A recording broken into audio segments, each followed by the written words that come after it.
Hello. Hello. ആ ഇത് ലിയാഖത്ത് അലി തന്നെയാണല്ലേ? അതെ. ഓക്കെ. അപ്പോ ഞാന് ഇസ്ലാമെന്നേ ആ ഇപ്പൊ ഇസ്ലാമെന്നും ഉം, നിങ്ങളിപ്പം വ്യതിചലിച്ച് വിടാൻ കാരണം ഉണ്ടാവും അല്ലെ? ആ ഇപ്പൊ ഇസ്ലാമിൽ നമ്മൾ വിട്ട് ഉം, ഇസ്ലാമിൽ നമ്മൾ വിടാൻ നമുക്ക് നിങ്ങൾക്ക് ഒരുപാട് മൈനസുകൾ ഇസ്ലാമിന്റെ കാര്യങ്ങൾ മനസ്സിലായി. ഉം, അതുകൊണ്ടാണ് നിങ്ങൾ ഇസ്ലാമിൽ വിട്ടത് ഉം, അല്ലെ? ഉം. അപ്പൊ നിങ്ങൾ ആദ്യം നിന്നത് മുജാഹിദ് ആശയത്തിലേനോ സുന്നി ആശയത്തിലേനോ? ഇതിലൊക്കെ എന്ത് പ്രസക്തി ഉള്ളത്? ചോദിക്കാണ് കേട്ടോ, മനസ്സിലാക്കാൻ വേണ്ടിയിട്ടാണ്. അല്ല, നിങ്ങളെ അതിനെന്താ ഒരു പ്രസക്തി? അതിന്റെ പ്രസക്തി എന്താ എനിക്ക് മനസ്സിലായി. മുജാഹിദിന്റെ ഇസ്ലാമും സുന്നി ഇസ്ലാമും വേറെ? ഞാൻ ചോദിക്കുന്നത് നിങ്ങൾ ആദ്യം നിന്ന ആശയമായിരുന്നു അല്ല, ഞാൻ ഇസ്ലാമില്. ചോദിക്കുകയാണേ, ആ അത് ഇത് മുജാഹിദിന്റെ ഇസ്ലാമും സുന്നി ഇസ്ലാമും വേറെയാണോന്ന്. രണ്ട് ഇസ്ലാം ഉണ്ടോ? ഇല്ലല്ലോ. ആ ഉണ്ടോ? ഇല്ല. പിന്നെന്താ നിങ്ങളത് ഞാൻ ചോദിക്കുന്നത്? ചോദിച്ചത് നിങ്ങൾ മുജാഹിദ് ആശയത്തിലായിരുന്നോ സുന്നി അതാ ഞാൻ പറഞ്ഞ, ആശയത്തിലായിരുന്നോ? ഈ മുജാഹിദ് സുന്നി എന്നൊക്കെ പറഞ്ഞ നമ്മുടെ നാട്ടിൽ ഇവിടെ ഈ ചെറിയ ചെറിയ കാര്യങ്ങൾ തർക്കിക്കുന്ന ടീംസ് അല്ലേ? അതെ അല്ലേ? അതെ. ആ അല്ലാതെ ഇപ്പൊ നമ്മൾ പുറത്തിപ്പോ സൗദി അറേബ്യ പോയാൽ അവിടെ മുജാഹിദ് സുന്നി ഉണ്ടോ? ഇല്ല. പിന്നെ ആ ചോദ്യത്തിന് എന്ത് പ്രസക്തി ഞാൻ ഉള്ളത് ഞാൻ ചോദിക്കണേ. ചോദിച്ചതാണ്, നിങ്ങൾ മദർസിലൊക്കെ പഠിച്ചതേ.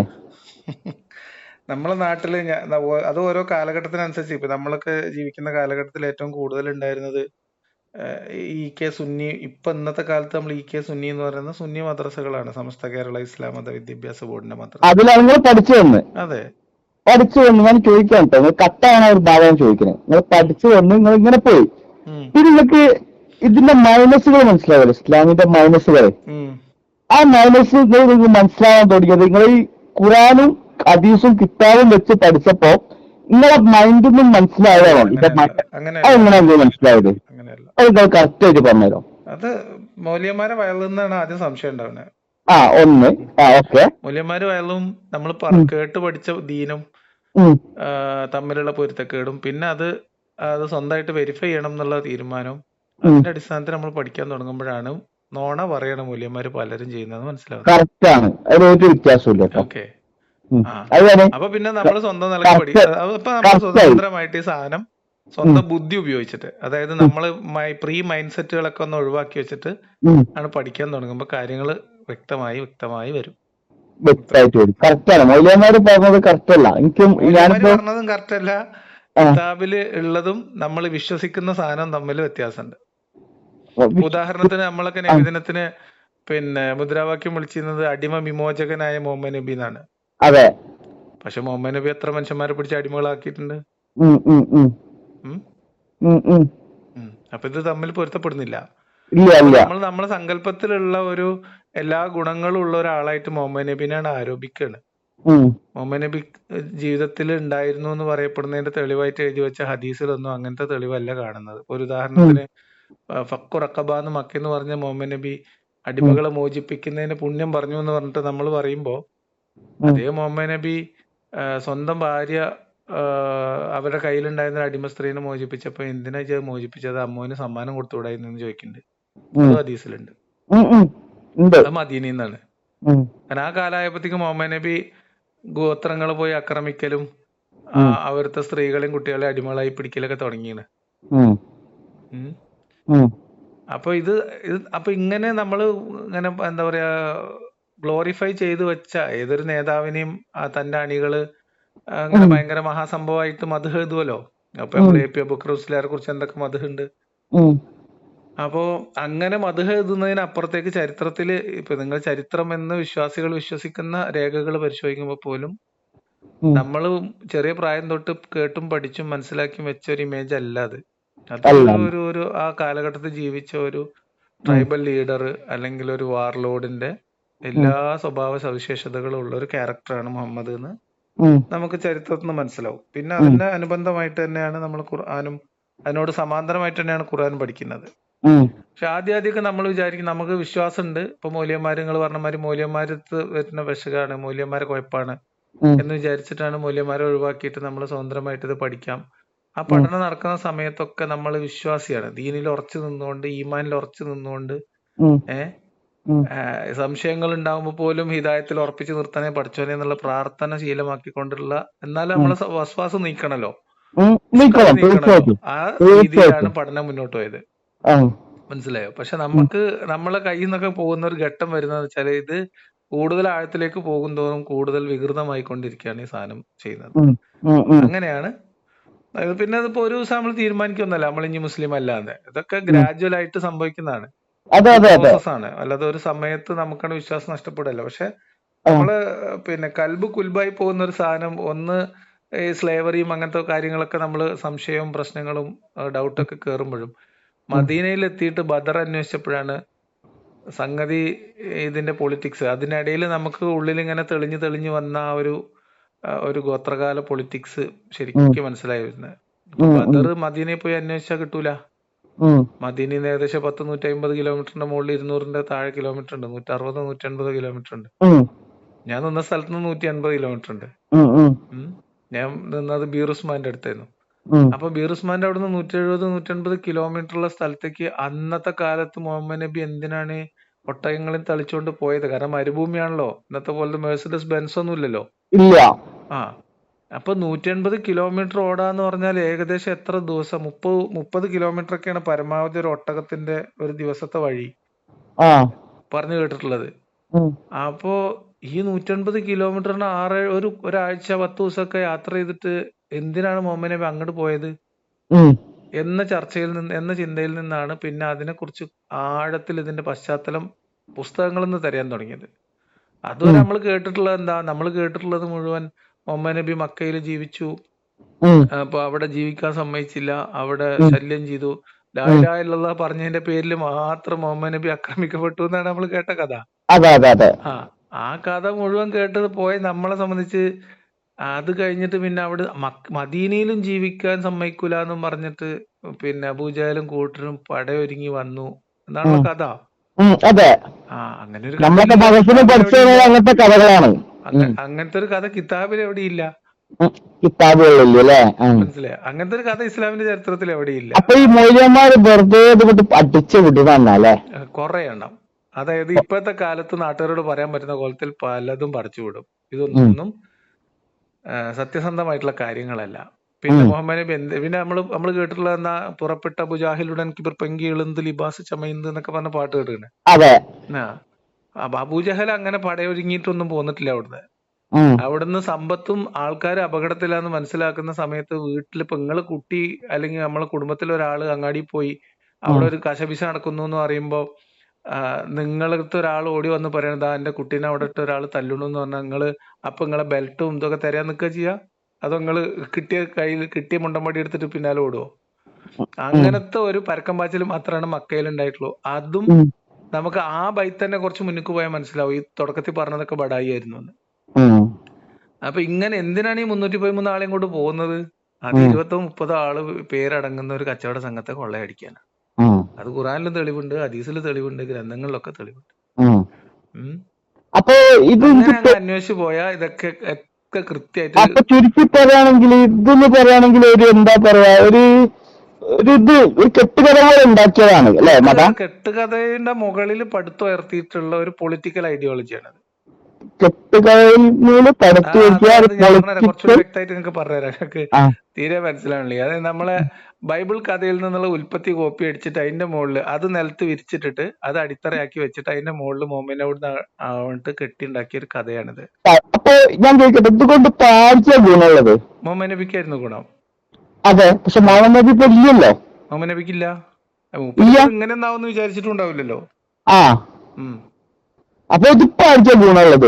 ഇപ്പൊ ഇതുകൊണ്ട് എല്ലാ പൊളിറ്റിക്കൽ പാർട്ടികൾക്കും ഇപ്പൊ ഇതുകൊണ്ട് രാജ്യം ഭരിക്കുന്ന ആൾക്കാർക്ക് ഇപ്പൊ സൗദി അറേബ്യക്ക് ഇതുകൊണ്ട് ഗുണല്ലേ? ആ, ഇങ്ങനെ ഇവിടുത്തെ അല്ല രാജ്യസഭക്ക് ഇതുകൊണ്ട് ഗുണല്ലേ? ആ, ഇവിടുത്തെ സമസ്തക്ക് ഗുണല്ലേ? മുജാഹിദിന് ഗുണല്ലേ? ആ, എല്ലാവർക്കും ആ. ഗുണല്ലേ? ഇത് ആരെങ്കിലും ഒരാൾ ഉണ്ടാക്കിയാൽ മതി, പിന്നെ അത് പല ആൾക്കാരായിട്ട് ഉപയോഗിച്ചോളും, ഓൾക്ക് ആവശ്യമുള്ളവർ ഉപയോഗിച്ചോളും. ഇപ്പൊ ചുരുക്കി പറയുകയാണെങ്കിൽ നമ്മളിവിടെ ജനിച്ച് ഭരിച്ച് അത്രേ ഉള്ളൂ, ആ കാലഘട്ടം തന്നെ ഉള്ളൂ. അത്രേ ഉള്ളൂ. അടുത്ത ജന്മില്ല. ഇല്ല. നമ്മൾ ഇതോടെ ജനിച്ചിമ്മന്റെ പള്ളന്ന് വന്ന് ഇതിൽ നമ്മൾ അവസാനിച്ചു. അത്രേ ഉള്ളൂ.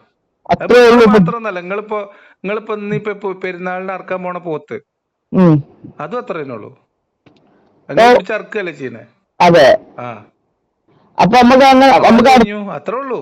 നമുക്കിപ്പോ അടുത്ത ജീവിതം ഇല്ല. ഇല്ല, ഉണ്ട് എന്നുള്ളതിന് ഒരു തെളിവില്ല. എന്തായാലും ആ ഈ ജീവിതം നമുക്ക് തുടരൂല. ആ ഉം. അങ്ങനെ ഈ ജന്മം കഴിഞ്ഞിട്ട് വേറൊരു ജന്മം ജനിക്കും എന്നതിന് യാതൊരു തെളിവും ഇന്നത്തെ കാലത്ത് ലോകത്തെ മനുഷ്യന്മാർക്ക് കിട്ടിയിട്ടില്ല.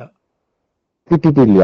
പക്ഷെ കിതാബിൽ എന്തൊക്കെ ഉണ്ട്? കിതാബിൽ അവിടെ തേനുണ്ട്, പുഴയുണ്ട്. രസം എന്താന്ന് വെച്ചാല് 6-ാം നൂറ്റാണ്ടില് മനുഷ്യന് സ്വപ്നം കാണാൻ പറ്റുന്ന സാധനങ്ങൾ മാത്രമേ സ്വർഗത്തിലുള്ളൂ. ഉം, ഉം, പഴുതുപതുത്ത മെത്ത എന്നൊക്കെ പറഞ്ഞത് മരുഭൂമിയില് ആ മണലാരണ്യത്തിൽ കഷ്ടപ്പെട്ട് ജീവിക്കുന്ന ആളെ സംബന്ധിച്ച് സ്വപ്നാണ്, സ്വർഗാണ്. ഉം, അതന്നെയാണ് ഉം, അവന്റെ സ്വർഗം. പതുപതുത്ത മെത്തയും ഉം, പച്ചപ്പുള്ള പൂന്തോട്ടവും. ഉം, അപ്പൊ ഉം, ഇതൊക്കെ പേർഷ്യയുടെ സൈഡിൽ കൂടിയും അത് കൂടി ഇത് കൂടിയൊക്കെ ഈജിപ്തിന്റെ ഭാഗത്തു കൂടിയൊക്കെ യാത്ര ചെയ്യുന്ന സമയത്ത് പണ്ടത്തെ കാലത്തെ കൊട്ടാരങ്ങളിൽ കണ്ടിട്ടുണ്ടാവും, ഉം, അല്ലെങ്കിൽ കഥകൾ വായിച്ചിട്ടുണ്ടാവും. ഉം. മീൻസ് വായിക്കാൻ മീൻസ് കേട്ടിട്ടുണ്ടാവും. അതെ. അപ്പൊ അത് നമുക്ക് മരിച്ചുപോയാൽ കിട്ടും എന്നൊരു ഒരു സ്വപ്നം, അതാണ് സ്വർഗം. അപ്പോ അങ്ങനെയാണെങ്കിൽ നമുക്ക് അടിച്ചു പൊളിക്കുമല്ലോ അടിച്ചു പൊളിച്ചോളിയും. അല്ലേ? അടിച്ചു നമുക്കിപ്പോ പൊളിക്കാം, അടിച്ചു പൊളിക്കാം, കള്ളുടിക്കുന്ന ഒരു കള്ളുടിക്കുക, സംശയമില്ല. അടിച്ചു അല്ലേ? പൊളിക്കാം, അതിലെന്താ സംശയം? കള്ളുടിക്കുക, വ്യഭിചാരം കള്ളുടിക്കാൻ ഇത്ര അടിച്ചു പൊളിയാ? അല്ല കള്ളുടിച്ചാൽ കരൾ അടിച്ചു പോകും, അല്ല പിന്നെ നീച്ചു വ്യഭിചരിക്കുന്ന നിൽക്കാൻ കഴിയൂല. അല്ല വ്യഭിചരിക്കുക, ആ നാട്ടുകാർ പലിശ പിടിച്ചാൽ നല്ല അടി കിട്ടും, പലിശക്ക് കൊടുക്കുന്ന നല്ല അടി കിട്ടും. അതൊക്കെ പലിശ നല്ല നോക്കി കണ്ട് ചെയ്തില്ലെങ്കിൽ നല്ല അടി കിട്ടും. അല്ല പലിശക്ക് കൊടുക്കുക, ആ അല്ല ഇതിനൊക്കെ നിയമമുണ്ട് ലോകത്ത്. ഇതൊക്കെ നാട്ടില് നിയമങ്ങളുണ്ട്. അതിനൊന്നും നിങ്ങൾ കിതാബ് ആലോചിച്ച് ബേജാറാവണ്ട. നിങ്ങളാണ് അടിച്ചു പൊളിക്കാൻ ഒരുങ്ങിയിട്ടുണ്ടെങ്കിൽ, പിന്നെ ഒരു സമൂഹത്തിന് പറ്റാത്ത രീതിയിൽ നിങ്ങൾ അടിച്ചു പൊളിക്കാൻ ഇറങ്ങിയാല് അതിന് കിതാബും അള്ള നരകത്തിലിട്ട് പൊരിക്കുന്നുള്ള പേടിയൊന്നും വേണ്ട. നാട്ടുകാർ ചെള്ളടിച്ചാണ് പൊളിക്കും. അതെ. അത് മേടിച്ചാൽ മതി. അതാണ് കിട്ടി, പോയിന്റ് കിട്ടി. നാട്ടുകാർ ചെള്ളടിച്ചാണ് പൊളിക്കും. അടിച്ചു പൊളിച്ചാണ് ജീവിക്കാറിഞ്ഞാല് ഈ കിതാബ് ആലോചിച്ച് സ്വർഗത്തിൽ കിട്ടുന്ന ഹൂറിനെയും സ്വപ്നം കണ്ട് ഇതൊക്കെ കൺട്രോൾ ചെയ്ത് ജീവിക്കുന്നവനും തെമ്മാടിയാണ്. ഇപ്പൊ ഞാൻ ഉദാഹരണം പറഞ്ഞുതരാം. നിങ്ങൾക്ക് നിങ്ങളെ അയലോക്കത്ത് കാക്കാന്റെ അടുത്ത് കുറച്ച് പൈസ ഉണ്ട്, നിങ്ങൾക്ക് അത് മോട്ടിക്കണം എന്ന് നിങ്ങൾ തോന്നുകയാണ്. അപ്പൊ നിങ്ങൾ പേടിക്കുകയാണ്, എന്നെ നരകത്തിലിടും എന്ന് പറഞ്ഞിട്ട് നിങ്ങൾ മോട്ടിക്കണില്ല എന്ന് വിചാരിച്ചോളി. അതിന്റെ അർത്ഥം എന്താ? നിങ്ങൾ മാന്യനാന്നാ? അല്ല, നിങ്ങള് പേടിത്തൊണ്ടനായ കള്ളനാണ്, അത്രേ ഉള്ളൂ. പേടിത്തൊണ്ടനായ കള്ളനാണ്. പേടിച്ചു നിൽക്കാണ്, അത്രേ ഉള്ളൂ. അപ്പൊ നിങ്ങൾ കള്ളൻ തന്നെയാണ്. അതായത് വാസ്തവത്തിൽ നിങ്ങൾ കള്ളൻ തന്നെയാണ്. നിങ്ങളെ മൈൻഡ് സെറ്റ് എന്ന് പറഞ്ഞ ഒരു കള്ളന്റെ മൈൻഡ് സെറ്റ് തന്നെയാണ്.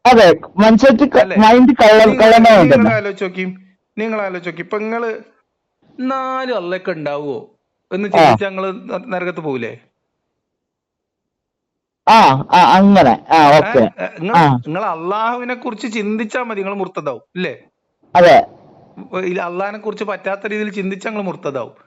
അതേ സമയത്ത് നിങ്ങൾ മോട്ടിച്ചാലോ, എന്നാ ഞാനാണ് പോയി മോട്ടിച്ചാലോ എന്ന് ആലോചിച്ച നിങ്ങൾ സ്വർഗത്ത് നിങ്ങളെ നരകത്ത് പിടിച്ചിടുവോ? ഇടൂല. അപ്പൊ ഇതെന്താ സംഭവം? ഇത് ആളുകളെ ഈ രീതിയിൽ കൺട്രോൾ ചെയ്യുക, ഈ പേടി വെച്ചിട്ടുള്ള കൺട്രോളിങ് മാത്രമേ ഉള്ളൂ. ഇന്നത്തെ കാലത്ത് മോഷ്ടിക്കാൻ ത്വരയുള്ളവനെ കൺട്രോൾ ചെയ്യാന് മരിച്ചു പോയിട്ടുള്ള നരകമൊന്നും വേണ്ട. ഇനി ഇതിന്റെ വലിയ മുസീബത്ത് എന്താന്ന് ഞങ്ങൾക്ക് പറഞ്ഞുതരാം. ഈ മോട്ടിക്കണം എന്ന് ത്വരയുള്ളവൻ വല്ലാതെ ദീന് പഠിച്ച എന്താ കുഴപ്പമെന്ന് അറിയോ? മുസ്ലിങ്ങളായ ഒരാള്, അതായത് നിങ്ങൾ അള്ളാഹുവിൽ ഷിർക്ക് ചേർക്കാതെ, പങ്കു ചേർക്കാതെ നിങ്ങൾ ജീവിച്ചതിന്റെ ഇടയിൽ നിങ്ങൾക്ക് വന്ന തെറ്റുകുറ്റങ്ങളൊക്കെ അള്ള പുറത്തു തരും. നിങ്ങൾ ശരിക്ക് തൗബ ചെയ്താല് ഒരു വിൻഡോ ആണ് കേട്ടോ, ഒരു ഓപ്പണിംഗ് ആണ്. നിങ്ങൾ 55 കൊല്ലം തോണിയ പോലെ നടന്നിട്ട് 56-ാമത്തെ വയസ്സിൽ പോയിട്ട് നിങ്ങൾ ഹജ്ജ് ചെയ്താൽ നിങ്ങൾ അപ്പ ജനിച്ചു വീണ കുട്ടിയുടെ ഫിത്രത്തിലേക്ക് അതെല്ലാം പുറത്തു വന്ന് നിങ്ങൾ നേരത്തെ പറഞ്ഞ വ്യഭിചാരം, മോഷണം എല്ലാം പുറത്ത്, ഇല്ലേ? ഇനി ഇതൊന്നുമില്ല, നിങ്ങൾ ഇതൊന്നും ചെയ്തില്ല, നിങ്ങൾ മരിക്കണ വരെ ആർമാദിച്ച് കുന്തളിച്ച് നടന്നു എന്ന് വിചാരിച്ചോളി. അങ്ങനെ കുന്തളിച്ച് നടന്ന് നിങ്ങൾ മരിച്ചുപോയി. പക്ഷെ അപ്പോഴും നിങ്ങൾ തഖ്വ മുറുകെ പിടിച്ചു. എന്താ? അല്ലാതെ ഇലാഹില്ല എന്നുള്ള തഖ്വ നിങ്ങൾ മുറുകെ പിടിച്ചു. തഖ്വ മീൻസ് നിങ്ങൾ ഈ ഹിദായത്ത് തൗഹീദ് നിങ്ങൾ മുറുകെ പിടിച്ചു. കയ്യിലിരിപ്പ് മുഴുവൻ തോന്നിയാസെന്നു നിങ്ങൾ മരിച്ചു ചെന്നു. നിങ്ങൾ തൂക്കി നോക്കിയപ്പോ ഒരു അണുമണി തൂക്കങ്ങളെ തിന്മ കൂടുതലാണ്. കാരണം നിങ്ങൾ 5 നേരം നിസ്കരിക്കുന്നുണ്ട്, പിന്നെ ദിവസം ആഴ്ചയിൽ 3 നേരം വ്യഭിചരിക്കുന്നുണ്ട്, മാസത്തിലൊരു മോഷണം, അത്രയൊക്കെ ഉള്ളൂ. മനസ്സിലായോ? അപ്പൊ ഇതെല്ലാം കൂടി തൂക്കി നോക്കിയപ്പോ പിന്നെ ഇതിനെ ഒപ്പിച്ചിട്ട് സലാത്ത് ദിക്റൊക്കെ ആയ അള്ളയാണെങ്കിൽ വാക്ക് വലിക്കുന്ന ആളാണല്ലോ. തുലാസിൽ തൂക്കി നോക്കിയിട്ടാണ് ഇടപാട്. തുലാസിൽ തൂക്കി നോക്കിയപ്പോ ഒരു അണുമണി തിന്മ കൂടുതലാണ്. ആ അപ്പൊ നിങ്ങളാ പിന്നെ കഷ്ടപ്പെട്ട് ഇങ്ങനെ ഉന്തിയും തള്ളി ആ പാലത്തിന് മുകളിൽ കൂടി അങ്ങനെ അങ്ങനെ അങ്ങനെ അങ്ങ് നിരങ്ങിയാണ് പോയി. ഉം അങ്ങ് എത്തുന്നായപ്പോ നിങ്ങൾ താഴത്തേക്ക് വീണു, ഉം നരകത്തേക്ക് വീണ്. ആ കുറച്ചു ദിവസമൊക്കെ അവിടെ കിടന്ന് കത്തിയും കരിയും ചെയ്തിട്ട് ആ നിങ്ങള് തൗഹീദിൽ വിശ്വസിച്ചതിന്റെ പേരിൽ മാത്രം നിങ്ങൾ അവിടുന്ന് നിങ്ങൾ ചെയ്തു തീർത്ത പാപത്തിന്റെ ആ ആ പ്രശ്നം, ആ ശിക്ഷ അനുഭവിച്ചു കഴിഞ്ഞാൽ അവിടെ നിങ്ങളെ തൂക്കിയെടുത്തിട്ട് ഔദുൽ കൗസറിൽ മുക്കിയിട്ട് സ്വർഗത്തിൽ ഇടൂലേ? ആ ആ ആ ആ ആ ഏഹ് ആ അപ്പൊ ഒരു വിശ്വാസിക്ക് ധൈര്യമായിട്ട് അപ്പൊ ദുനിയാവും കിട്ടി ആഖിറം കിട്ടിയെന്നായില്ലേ? ആ അതിന്റെ അടിയിലൊരു അതിപ്പോ നമ്മളിപ്പോ എന്ത് വലിയ വലിയ ഫുട്ബോൾ ക്രിക്കറ്റ് കളിക്കാർക്ക് ഇടക്ക് സർജറി കഴിഞ്ഞ ആശുപത്രി കിടക്കൂലേ? ആ ഇല്ലേ? നിങ്ങൾ ഈ അങ്ങനെ നരകത്തിലെ ശിക്ഷ കിട്ടാവുന്ന കിട്ടിക്കഴിഞ്ഞ് ബാക്കി സ്വർഗത്തിൽ കിട്ടാ പിന്നുള്ള കാലം എന്ന് പറഞ്ഞാൽ എന്താ? അനന്തമായ കാലാണ്. ഉം പിന്നെ മരണമൊന്നുമില്ലല്ലോ. ഇല്ല പിന്നെ ഇടക്കിടക്ക് കൊല്ലത്തിലൊരുക്കെ പിടിച്ച് നരകത്തിൽ ഇടൂല്ല. അതെ ഊറിയുള്ള എണ്ണം കുറച്ച് കുറവായാലും ചൊർക്ക് കുറച്ച് കുറവായാലും ആ സാധനം അവിടെ ഉണ്ടാവും ചെയ്യും. അതെ അപ്പൊ വിശ്വാസിക്ക് തോളി തോന്നിയ പോലെ നടക്കണതല്ലേ ലാഭം? അതെ ആ അതാണ്. ഞാൻ അപ്പൊ നിങ്ങൾ പറഞ്ഞോളി. ഇപ്പൊ ഞാൻ ചോദിച്ചു വരുന്നത് ഈ പ്രപഞ്ചത്തില് ഒരു അല്ല ഇതില്ല നിങ്ങൾക്ക് ഈ എന്തില്ല ഭാഗമൊക്കെ ക്ലിയർ ആയില്ലേ? നമ്മൾ ഈ ആ നമുക്ക് അടിച്ചു പൊളിച്ച് ഭാഗത്ത് ജീവിച്ചൂടെ എന്നുള്ള കാര്യത്തിൽ ഇപ്പൊ തീരുമാനമായില്ലേ? ആ തീരുമാനമായി. ആ ഞാൻ അടുത്ത പറഞ്ഞോളി. ഇനി അടുത്ത വെച്ചാൽ ഇപ്പൊ ഹിന്ദുക്കളായാലും ക്രിസ്ത്യൻസ് ആയാലും ഇതൊക്കെ പറയുകയാണെങ്കിൽ ഒരു എന്താണ് ഒരു പവർ ഇല്ല ഈ ഭാഗം അടിച്ചു പൊളിച്ചോളാം ഉം അല്ലെ. ക്രിസ്ത്യൻസ് വെറുതെ മറ്റേ എന്താണ് അല്ല മറ്റേ നിങ്ങൾക്ക് ഇപ്പൊ ഇസ്ലാമിന്റെ അടിച്ചുപൊളിന്റെ കൂട്ടൻസ് മനസ്സിലായില്ലേ? ഇസ്ലാമിന്റെ മനസ്സിലായി. അപ്പൊ ആ ചുരുക്കി അത്രേ ഉള്ളൂ. പറയുകയാണെങ്കിൽ അല്ല മനുഷ്യന്മാര് ഏത് മനുഷ്യന്മാര് ഇപ്പൊ ഞാൻ പറഞ്ഞ വെച്ചാല് ആ ക്രിസ്ത്യാനി ആയാലും ഹിന്ദു ആയാലും മുസ്ലിം ആയാലും ആ നിങ്ങളെ വീട്ടിൽ കള്ളം കയറി നിങ്ങൾ ഓന്റെ ജാതി മതം നോക്കിയിട്ടാണ് ഓനെ തല്ലാനും ഓനെ കൈകാര്യം ചെയ്യുക? അല്ല അല്ല. അപ്പം നമ്മളെ നാട്ടിലെ നിയമം അടിച്ചു പൊളിക്കുക എന്ന് പറഞ്ഞാൽ നിങ്ങൾക്ക് തൊള്ളി തോണിയാലും പോയാൽ ചെയ്യാറിഞ്ഞാല് നിങ്ങളെ സ്വാതന്ത്ര്യം എന്റെ മൂക്കിന്റെ തുമ്പത്ത് അവസാനിക്കും. ആ മനസ്സിലായോ? ആ അപ്പൊ നിങ്ങൾക്ക് സംസാരിക്കാനുള്ള സ്വാതന്ത്ര്യം ഉണ്ട്. ആ പക്ഷെ ഞാൻ നിങ്ങളെ വീടിന്റെ അവിടെ വന്നിട്ട് നിങ്ങളെ തന്തക്കും തള്ളക്കും വിളിച്ചാൽ നടക്കുവോ? ഇല്ല. ആ ഇല്ല. അപ്പൊ ഇത് സാമൂഹികമായിട്ടുള്ള നിയമങ്ങളാണ്. ആ ഞാനും രാജ്യത്തിന്റെ നിങ്ങളും നിയമങ്ങള്. അനുസരിക്കേണ്ടത് ഞാൻ പറഞ്ഞുതരാം. ഞാനും നിങ്ങളും അനുസരിക്കുന്നത് സാമൂഹ്യ നിയമമാണ്. ആ ഞാൻ ഇപ്പൊ ഉദാഹരണം ചോദിക്കാം. ആ നിങ്ങൾ എത്ര കല്യാണം കഴിച്ചാണ്? ഏ നിങ്ങൾ എത്ര കല്യാണം കഴിച്ചാണ്? ഞാൻ ഒന്ന് വെച്ചിട്ടുള്ളൂ. എന്തേ എനിക്ക് 4 വരെ കഴിച്ചൂടെ? കഴിക്കാം എന്ത് വേണമെങ്കിൽ. കഴിക്കാത്തത്? ഞാൻ കഴിച്ചിട്ടില്ല, എനിക്ക് അത്ര സാമ്പത്തികം ഇല്ല. സാമ്പത്തികം ഒന്നും വേണ്ട. നിങ്ങൾ ഒരു കല്യാണം കഴിച്ച പെണ്ണിന് എന്താ കൊടുക്കണ്ടേ? 6 മാസത്തിൽ ഒരു ഡ്രസ്സ് കൊടുത്താൽ മതി. നിങ്ങളെ ആ ഭാര്യക്ക് എത്ര വാങ്ങി കൊടുക്കും? ഞാൻ എന്റെ സാമ്പത്തികം അനുസരിച്ച് വാങ്ങി കൊടുക്കും. നിങ്ങൾക്ക് 6 വാങ്ങാണ്ടെങ്കിൽ അറ്റ്ലീസ്റ്റ് നിങ്ങൾക്ക് 2 പെണ്ണ് കിട്ടിയിട്ട് 3 സെറ്റ് വാങ്ങി കൊടുത്താലും നിങ്ങളെ സാമ്പത്തിക പ്രശ്നം തീരൂലേ? ആ നിങ്ങൾ ഇന്ന് ജീവിക്കുന്ന ജീവിതം കൊണ്ട് നിങ്ങൾക്ക് മിനിമം 4 ഭാര്യനെ സുന്ദരമായിട്ട് പോറ്റാം. ആരാ ആ നിങ്ങളോട് പറഞ്ഞ പറ്റൂലെന്ന്? ഇസ്ലാമിന്റെ കണക്കനുസരിച്ച് പോറ്റാൻ പറ്റും. ആ ഏഹ് അപ്പൊ അതെ. അതുകൊണ്ടല്ല നിങ്ങൾ കല്യാണം കഴിക്കാത്തത്. നിങ്ങൾ സാമ്പത്തിക അല്ലായിട്ട് കിട്ടാത്തത്. ഞാനിപ്പോ സാമ്പത്തികം എനിക്ക് ഒന്നാമത് സ്ത്രീ എന്ന് പറഞ്ഞാൽ ഭയങ്കര പ്രഷറുള്ള സാധനങ്ങളാ. ഇവിടെ ഒന്നിനെ തന്നെ നയിക്കാൻ ഭയങ്കര, നിങ്ങൾക്ക് അറിയല്ലോ, ഒന്നിനെ തന്നെ നയിക്കാൻ കിട്ടുന്ന കഷ്ടപ്പാടാണ്. അല്ല ഞാൻ ചോദിക്കുന്നത്, ഉം. അല്ലേ? എന്നിട്ടാണ് നിങ്ങൾ വ്യഭിചാരത്തിനെ കുറിച്ച് ആലോചിച്ചിട്ട് അടിച്ചു പൊളിക്കാൻ നടക്കുന്നത്? വ്യഭിചാരത്തിനെ വെച്ചാൽ നമുക്ക് അന്നത്തെ പൈസ, ചെറിയ പൈസ വെച്ചിട്ട് നമുക്ക് കൈകാര്യം ചെയ്യാം. അതിപ്പോ ഇസ്ലാമിലും ഉണ്ടല്ലോ. ഉം. ഇസ്ലാമിൽ ഹലാലല്ലേ? ഇസ്ലാമിൽ അങ്ങനെ ഹലാല് എന്താണ് പറയുന്നുണ്ടോ? നിങ്ങൾക്ക് ഇതൊന്നും അറിയില്ല? ഞാൻ അടിമസ്ത്രീ പറഞ്ഞ ആണോ? നമ്മള് പഠിച്ച ദീനല്ല ശരിക്കുള്ള ദീന്. വ്യത്യാസം ഉണ്ടാവും നമ്മൾ നമ്മള് ഇസ്രായേലിൽ പഠിച്ച. പോവാ. നിങ്ങൾ ആ ആ ഇസ്രായേലിൽ പോവാ. ആ അല്ല വേണ്ട, നമ്മള് ചെന്നൈ പോയാൽ മതി. ആ ചെന്നൈയിലുണ്ട്.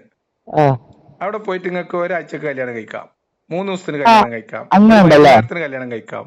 അങ്ങനെ ഉണ്ടല്ലേ? ആ ഉണ്ട്. ആ ഇസ്ലാമിലുണ്ട്. ഇപ്പൊ നമ്മളിവിടുത്തെ നാട്ടിലത്തെ ആൾക്കാർ പറയും അത് ഖുറാനിലില്ല, അത് ഹറാമാണ്, ആ അത് നബി ഹൈബറിൽ നിരോധിച്ചിരുന്നൊക്കെ പറയും. ആ അതൊന്നും കരിയാക്കണ്ട. ഖുറാനിൽ നിരോധനമൊന്നുമില്ല.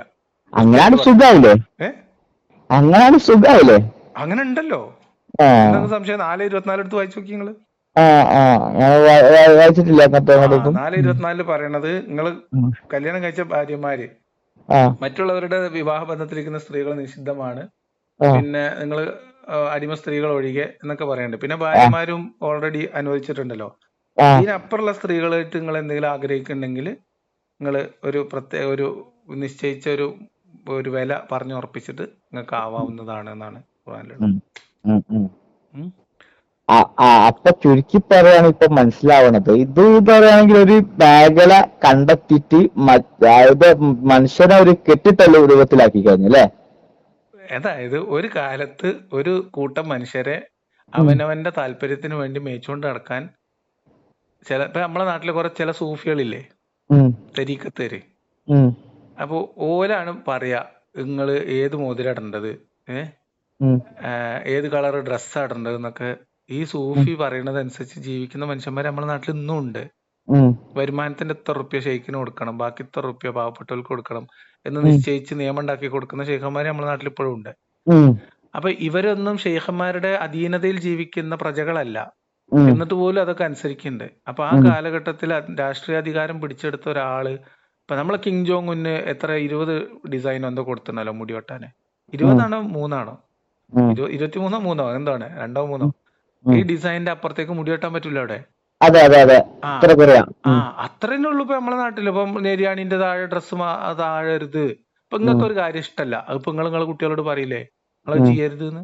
ഉം, അത് ലോകത്തെ എല്ലാവരും അനുസരിക്കണം എന്നൊക്കെ ഒരു അവസ്ഥയിലൊക്കെ എത്തി. നിങ്ങൾ ആലോചിച്ച് നോക്കി എന്തായിരിക്കും ലോകത്തിന്റെ കഥ. ഉം, അത്രേ ഉള്ളൂ ഇത്. ഉം, പിന്നെ മുഹമ്മദ് നബി ഇതിപ്പോ ഈക്വാലത്തിലാവുമെന്ന് വിചാരിച്ചിട്ടുണ്ടാവില്ല. ഉം, കുറച്ച് കഴിയുമ്പോ കയ്യിന്ന് പോലെ. അപ്പൊ നമ്മളൊരു പട്ടം പറത്തി പറത്തി പറത്തി നമ്മളെ കൺട്രോളിൽ കൊണ്ടുപോകും കുറച്ചൊക്കെ. ഉം. ഒരു ഘട്ടം കഴിഞ്ഞാൽ കയ്യിൽ നിന്ന് നൂല് പൊട്ടിയാ പിന്നെ നമ്മളെ കൺട്രോളിലല്ലല്ലോ വട്ടം പോണത്. പിന്നെ അതെ പട്ടം വട്ടത്തിന്റെ ഇഷ്ടത്തിനാണ് പോകൂല്. അതെ. അപ്പൊ അത്ര സംഭവിച്ചിട്ടുള്ളൂ ഇതിനകത്ത്.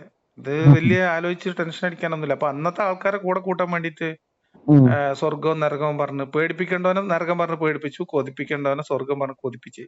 ഉം, അത്രേ ഉള്ളൂ. ഉം, അല്ലാതെ ഇപ്പൊ ഇതിനകത്ത് എന്താ ഉള്ളത്? അത് അങ്ങനത്തെ കുറെ സംഭവങ്ങൾ ലോകത്ത് അതിന് മുമ്പ് ശേഷം ഉണ്ടായിട്ടുണ്ട്.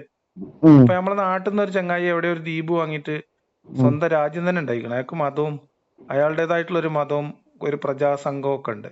ഉം. അപ്പൊ ഇപ്പൊ ഈ 2020 ശേഷം സംഭവിച്ച കാര്യമാണ് ഞാൻ ആ, പറഞ്ഞത്. നമ്മള് കാണണ്ടല്ലോ, മറ്റേ ഇവന്റൊക്കെ കാണണ്ടല്ലോ, സായിബാബനെ കാണണ്ട്, ആ മറ്റേ മറ്റെന്താണ് ഈശോ, അങ്ങനെ അങ്ങനെ കുറെ ആൾക്കാരുണ്ട്. ഓശോയോ രജനീഷ്. ആ. അങ്ങനെ കുറെ ആൾക്കാരുണ്ട്. അപ്പൊ ഞാൻ പറഞ്ഞത് ഇതൊന്നും ഇന്നത്തെ കാലത്ത് പോലും ഈ കാര്യങ്ങളൊക്കെ നടക്കുമെങ്കിൽ ഉം. ഇതെന്താ ഏതാന്ന് ഒരു കഥയും കവായതും ഇല്ലാത്ത കാലത്ത് എന്തും നടക്കൂലേ. അതെ. അത്ര സംഭവിച്ചിട്ടുള്ളൂ. പിന്നെ ഓൽക്ക് വേണ്ടത് എന്താ? ഇപ്പൊ മുഹമ്മദ് നബിന്റെ കൂടെ കൂടിയ ആൾക്കാർക്ക് വേണ്ടത് അത്യാവശ്യത്തിന് പെണ്ണ്, അതെ. ആവശ്യത്തിന് പൈസ, ഉം, മീൻസ് ജീവിച്ചു പോകാനുള്ള പൈസ. അല്ലാതെ ഇപ്പൊ ഉം, ആവശ്യം എന്ന് പറഞ്ഞപ്പോ അവിടെ ഒരു കൊട്ടക്കണക്കിന് പൈസ കിട്ടിയിട്ട് അത് എടുത്തു വെക്കാൻ സ്ഥലം കൂടി ഉണ്ടാവില്ല. ഉം. ബാങ്കൊന്നും ഇല്ലല്ലോ ഇട്ട് വെക്കാന്. അപ്പൊ അതെ. അതാത് ജീവിച്ചു പോകാനുള്ള ഒരു ഭക്ഷണവും സുഖാസ്വാദനം എന്ന് പറഞ്ഞ സാധനം ഇപ്പൊ ആകെ ഇതല്ലേ ഉള്ളൂ. ഉം, പിന്നെ കള്ള് നിരോധിച്ചത് എന്തുകൊണ്ടാന്ന് വെച്ചാല് ആ പിന്നെ കുലായിൽ കാഫറൂന് ഓതിയിട്ട് കൽക്കുലത്താക്കിയിട്ട് ചങ്ങായി ഉം, നിസ്കരിക്കാൻ നിന്നിട്ടേ ഉം, ഉം. ഒലിയായോൽ കാഫറുൽ ആബിദുമാ തഅബുദുല്ലാ അൻതു ആബിദുമന മാഅബുദു വലാ ആബിദുന ആബിദു ആബിദു ഇത് തീർന്നില്ല. ഉം. ആകെ 4-5 ആയത്തല്ലേ ഉള്ളൂ. അതെ, അപ്പൊ നിരോധിച്ച്. അപ്പൊ നിരോധിച്ചതാണ്. അപ്പൊ നിരോധിച്ചില്ല. അപ്പൊ പറഞ്ഞത് നിങ്ങൾ നിസ്കരിച്ചും കൊണ്ട് വരരുത് എന്നാണ്. ഉം, നിസ്കരിച്ചിട്ട് നിങ്ങൾ അല്ല കള്ളു കുടിച്ചുകൊണ്ട് നിസ്കാരത്തെ സമീപിക്കരുത് എന്നാ. ഉം, എന്ന് പറഞ്ഞാൽ നിസ്കാരാണ് നിരോധിച്ചത്. കള്ളു കുടിച്ചിട്ട് ഉം, നിസ്കരിക്കുമ്പോ കള്ളു കുടിക്കരുത് എന്നല്ല പറഞ്ഞത്. ഉം, കള്ളു കുടിച്ചുകൊണ്ട് നിങ്ങൾ നിസ്കരിക്കാൻ വരരുത് എന്നാണ്. ഉം, അത് രണ്ടും രണ്ട് വർത്താനാണ്. ഉം, ഉം, നിങ്ങൾ ഉം, നിസ്കാര സമയത്ത് കള്ളു കുടിക്കരുത് എന്ന് പറയണതും കള്ളു കുടിച്ചാൽ പിന്നെ നിങ്ങൾ നിസ്കരിക്കാൻ വരരുത് പറയണത് രണ്ടാണ് അല്ലേ. ആ. ആ അപ്പോ അന്നും നിരോധിച്ചില്ല. പിന്നെ ഉം, ഇത് ഭയങ്കര അടിയാണ്, പ്രശ്നങ്ങൾ ഉണ്ടായി തുടങ്ങി. അത് അത്യാവശ്യം പൈസയായി. ഉം, കൊള്ളകൾ നടക്കുന്നുണ്ട്, ഉം, ആളുകളെ സമ്പത്ത് പിടിച്ചെടുക്കുന്നുണ്ട്. ഉം, ആ കൂടെ കള്ളും കുടിച്ച് കൂത്താടി മുഹമ്മദ് നബിനെ പിന്നെ തന്നക്ക് വിളിക്കുന്ന ഏർപ്പാട് വരെ സാബികളത്തുനിന്നുണ്ടായി. അങ്ങനെ നിരോധിച്ചത് ഉം, ഉം, ഉം, ചരിത്രത്തിലുള്ള കേട്ടോ, ഇതൊക്കെ കിതാബിലുള്ളതാണ്. ഉം, നമ്മുടെ ആ ഉം, കുടുംബത്തിന്നാണ് പറഞ്ഞത്. ഉം. എന്താണ് ഹംസ അല്ലേ മുഹമ്മദ് നബിന്റെ ആ, ആ. എളാപ്പ? ഉം, ഉം. മുഹമ്മദ് നബിന്റെ ജനനത്തിനോടൊപ്പം ഏകദേശം ജനിച്ചത്. അതെ. ആ ഹംസ പറഞ്ഞു ഇന്റെ അപ്പാന്റെ അടിമല്ലേടാ വെച്ചു. ആ, ആ. ഏഹ് അതന്നെ അതന്നെ. ആ അങ്ങനെയൊക്കെ കൂടെ ഇമാര് അങ്ങോട്ടും ഇങ്ങോട്ടും തല്ലും വെക്കാനായി. അതിന്റെ ഇടയിൽ ബദർ കഴിഞ്ഞിട്ട് പിന്നെ അലിക്ക് കിട്ടിയ ഒട്ടകത്തിന് ഉമർ പോയിട്ട് പൂഞ്ഞ വെട്ടുന്നുണ്ട്. ആ, അപ്പൊ ഉമർ അന്ന് ഏതൊരു പെണ്ണിന്റെ കൂടെ അർമാദിക്കായിരുന്നു. ആ, അപ്പൊ കള്ളും കുടിച്ചു. അപ്പൊ ഓള് ആ ഒരു റെങ്കില് ഇവനെ ഒന്ന് റങ്ക് കയറ്റിയിട്ട് പറഞ്ഞ് ഇജ് പോയിട്ട് എനിക്ക് അത്ര മിടുക്കുള്ളവനാണ്, ഇജ് പോയിട്ട് ആ ഒട്ടകത്തിനെ വെട്ടിയിട്ട് പറഞ്ഞു. ആ, നേരെ പോയിട്ട് ഒട്ടകത്തിനെ വെട്ടി. ആ, അത് വന്നിട്ട് പിന്നെ പറഞ്ഞു. അപ്പൊ ഇങ്ങനെയൊക്കെ പല പ്രശ്നങ്ങൾ നടക്കുന്നുണ്ട്. ആ, ഉമറാണോ ഹംസയാണോ എനിക്ക് ഓർമ്മല്ല കേട്ടോ. ഹംസന്നെ തോന്നുന്നുണ്ട് അതും. ആ, അന്നാണ് മൊമ്മേനെ ചീത്ത വിളിക്കുന്നത്. ആ, അപ്പൊ ഇങ്ങനെ പല പ്രശ്നങ്ങൾ കൊണ്ടാണ് ഈ സാധനം പതിയെ പതിയെ ആ, ഒഴിവാക്കുന്നത്. അല്ലാതെ എന്നിട്ട് എന്താ ഇത് നിങ്ങളിപ്പോ ഇത് ഒന്ന് ഒഴിവാക്കി നിങ്ങൾക്ക് പഠിച്ചവൻ അവിടെ വേണ്ടത് തരുന്നല്ലേ പറഞ്ഞത്. ആ, ആ. അപ്പൊ ഇപ്പൊ ഇതിന് പറയണ മൂല്യന്മാര് പറഞ്ഞാല് അവിടെ കിട്ടാൻ പോണത് ലഹരി ഇല്ലാത്ത കള്ളാണ്. ലഹരി ഇല്ലാത്തതിനായാലും കള്ള് അറിയാം, ജ്യൂസ് മൂല്യന്മാര് പറഞ്ഞത് കറക്റ്റ് അല്ലേ നീ? കറക്റ്റ് അല്ല, അത് ഉറപ്പായ കാര്യമാണ്. ഓരോ പൈസ അപ്പൊ ഉണ്ടാക്കാൻ നമ്മൾ എന്താ വേണ്ടിട്ട് പല ചെയ്യേണ്ട വെച്ചാല് നമ്മൾ ജനിച്ചു, ആ നമ്മൾ മനുഷ്യരായിട്ട് ഈ ഭൂമിയിലുണ്ട്, ആ ഇതാണ് യാഥാർത്ഥ്യം. ആ നമ്മളും നമ്മളെ ചുറ്റുമുള്ള മനുഷ്യരോടും സന്തോഷം സമാധാനം കിട്ടുന്ന രീതിയിൽ സ്വസ്ഥമായിട്ട് ഇവിടെ സന്തോഷമായിട്ട് ജീവിക്കുക, ആ സുഖമായിട്ട് മനസമാധാനത്തോടെ മരിച്ചു പോവുക. അത്രേ ഉള്ളൂ, അത്രേ ഉള്ളൂ. അത്രേ ഉള്ളൂ. അടുത്ത ലോകം നോക്കണ്ട, ഇതും വെറുതെ നോക്കണ്ട. വെറുതെ ആണ്, ആ ഒന്നുമില്ല. വെറുതെ നിങ്ങൾ നമ്മള് ജനിക്കുന്നതിന്റെ മുമ്പത്തെ കാര്യങ്ങൾക്ക് ഓർമ്മ ഉണ്ടോ? ആ ഓടെ ഓർമ്മ. അത്രേ ഉള്ളൂ. നിങ്ങൾ മരിച്ചു കഴിഞ്ഞാൽ പിന്നെ മരിച്ചു കഴിഞ്ഞാൽ പിന്നെ നിങ്ങൾ തന്നെയല്ലേ പിന്നല്ലേ ഓർമ്മ. ആ അതെ. അതായത് ശരിക്കും മരണത്തെക്കുറിച്ച് ഒരു ഒരു നിമിഷം ചിന്തിച്ചാൽ, ശരിക്ക് ആ മരണത്തിന്റെ ഫീലിൽ എന്താണ് മരണം എന്ന് ചിന്തിച്ചാൽ ആ തീരുന്നതുള്ളൂ ഈ മരണാനന്തരത്തെ കുറിച്ചുള്ള ഭയം. കാരണം എന്താ വെച്ചാല് ഉം. നമ്മൾ മരിക്കുന്നതിനെ കുറിച്ച് ചിന്തിക്കുക എന്ന് പറഞ്ഞാൽ എന്താ, അസ്രായേല് പറന്നു വരുന്നതും അതെ, റൂഹുമ്മ പിടുത്തം നമുക്ക് മുടിക്കുന്നതും എന്നിട്ട് ഇത് പഠിപ്പിച്ചത് അങ്ങനെയാണ്. വലിച്ചെടുക്കുന്നതും അപ്പൊ നമുക്ക് വേദനിക്കുന്നതും. നമുക്ക് പഠിപ്പിച്ചത് അങ്ങനെയാണ്. ആ പേടിയിലാണ് നമ്മൾ നിൽക്കുന്നത്. അതെ. അതിനപ്പുറത്തേക്ക് ഇപ്പൊ നമ്മളിങ്ങനെ ഭൂമിന്റെ പുറത്തുനിന്ന് നോക്കുമ്പോ ഞാനും നിങ്ങളും എന്റെ വീടും നിങ്ങളെ വണ്ടി എല്ലാം കൂടി ചേരുന്നതാണ് ഭൂമി, അതെ. അല്ലേ? ഉം.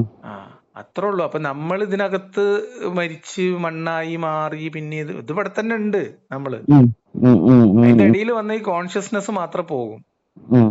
മനസ്സിലായോ? ഉം. അതിൽ നിന്ന് ഉം. വേറെ ഇത്രയും കോൺഷ്യസ്നെസ് ഇല്ലാത്ത വേറെ കുറെ ജീവികൾ ചിലപ്പോ ഉണ്ടാവും.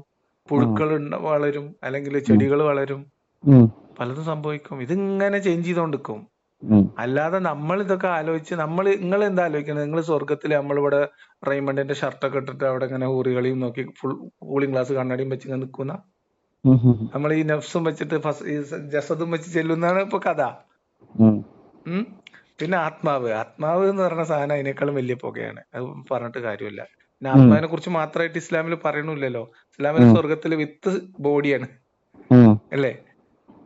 സോള് വിത്ത് ബോഡിയാണ്. നമ്മള് പ്രായമൊക്കെ അഡ്ജസ്റ്റ് ചെയ്തിട്ട് നമ്മളുടെ കോർങ്ങേടുകളൊക്കെ തീർത്ത് സുന്ദരന്മാരായ 33-ആയിട്ട് നമ്മൾ അവിടെ എത്തിക്കുന്നതാണ് കഥ. അതെ. ഇയാൾക്കൊക്കെ നിങ്ങളിപ്പോ രാത്രി ഉറങ്ങുന്നുണ്ടല്ലോ, ഉം. ഉറങ്ങുന്നുണ്ട്. ഉം. നിങ്ങൾ ഉറങ്ങുന്ന ടൈമില് ഉം. ഇപ്പൊ നിങ്ങൾ വിട്ടിട്ട് 5 കൊല്ലായില്ലേ? അത് കൂടുതലായി. 15 കൊല്ലായില്ലേ? 10 കൊല്ലം എന്തായാലും കഴിഞ്ഞു. 10 കൊല്ലായി. ഈ ഉറങ്ങുന്ന ടൈമില് നമ്മൾ സ്വപ്നം കാണുന്നുണ്ടല്ലോ. ഉം. അപ്പൊ നിങ്ങൾ വിട്ട ടൈമിൽ എന്താണ് സ്വപ്നം കണ്ടത്? അങ്ങനെ നമ്മൾ പ്രത്യേക സ്വപ്നമൊന്നും കാണുന്നില്ല. ഒന്നും കാണില്ല. സ്വപ്നം സാധാരണ മനുഷ്യന്മാർക്ക് സ്വപ്നം കാണുന്നതിന്റെ പ്രശ്നങ്ങൾ ഉണ്ടാവില്ല. സ്വപ്നം എന്ന് പറഞ്ഞത് മനുഷ്യന്റെ പൊതുവിൽ നമ്മൾ കോൺഷ്യസ് ആയിരിക്കുന്ന സമയത്തെ പ്രവർത്തനങ്ങളും അതിന്റെ പഴയ കാലത്തെ കഥകളൊക്കെ കൂടെ കണക്ട് ചെയ്തിട്ടുണ്ടായിരുന്ന ഒരു സാധനം. വിട്ടതിന് ശേഷം പാമ്പിനൊക്കെ സ്വപ്നം കണ്ടിരുന്നോ? ഞാൻ അങ്ങനെ പ്രത്യേകിച്ച് സ്വപ്നം പാമ്പിനെ കണ്ടില്ല, പുലിനെ കണ്ടിട്ടില്ല. അത് ഞാൻ വിശ്വാസിയായിരുന്ന സമയത്തും മരിച്ച് പിന്നെ അതിന് ശേഷവുമുള്ള സ്വപ്നങ്ങൾ എന്തെങ്കിലും കമ്പാരിസൺ വ്യത്യാസമൊന്നും ഞാൻ ശ്രദ്ധിച്ചിട്ടില്ല. കണ്ടതൊന്നും മൈൻഡിലില്ല. അല്ല, ഞാൻ അങ്ങനെ സ്വപ്നം ഭയങ്കര സീരിയസ് ആയിട്ട് എടുക്കുന്ന ആളല്ല. വിശ്വാസിയായിരുന്ന സമയത്ത് ഭയങ്കര സീരിയസ് ആയിട്ട് എടുക്കുമായിരുന്നു. അതിന് വ്യാഖ്യാനം തപ്പിപ്പോകും.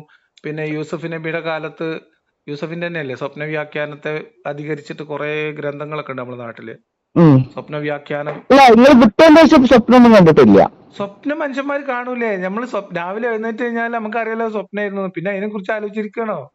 അതല്ല ചോദിച്ചത്. പഠിക്കണ്ടേ? പാമ്പിനെ കാണേ, പുലിനെ കാണേ, കണ്ടിട്ടില്ല. അത് അതിന്റെ മുമ്പും പിന്നെയൊക്കെ കണ്ടിട്ടുണ്ടാവും. അല്ല, അടുത്ത കാലത്ത് മെട്രോ രൂപത്തിലൊന്നും കണ്ടിരുന്നോ?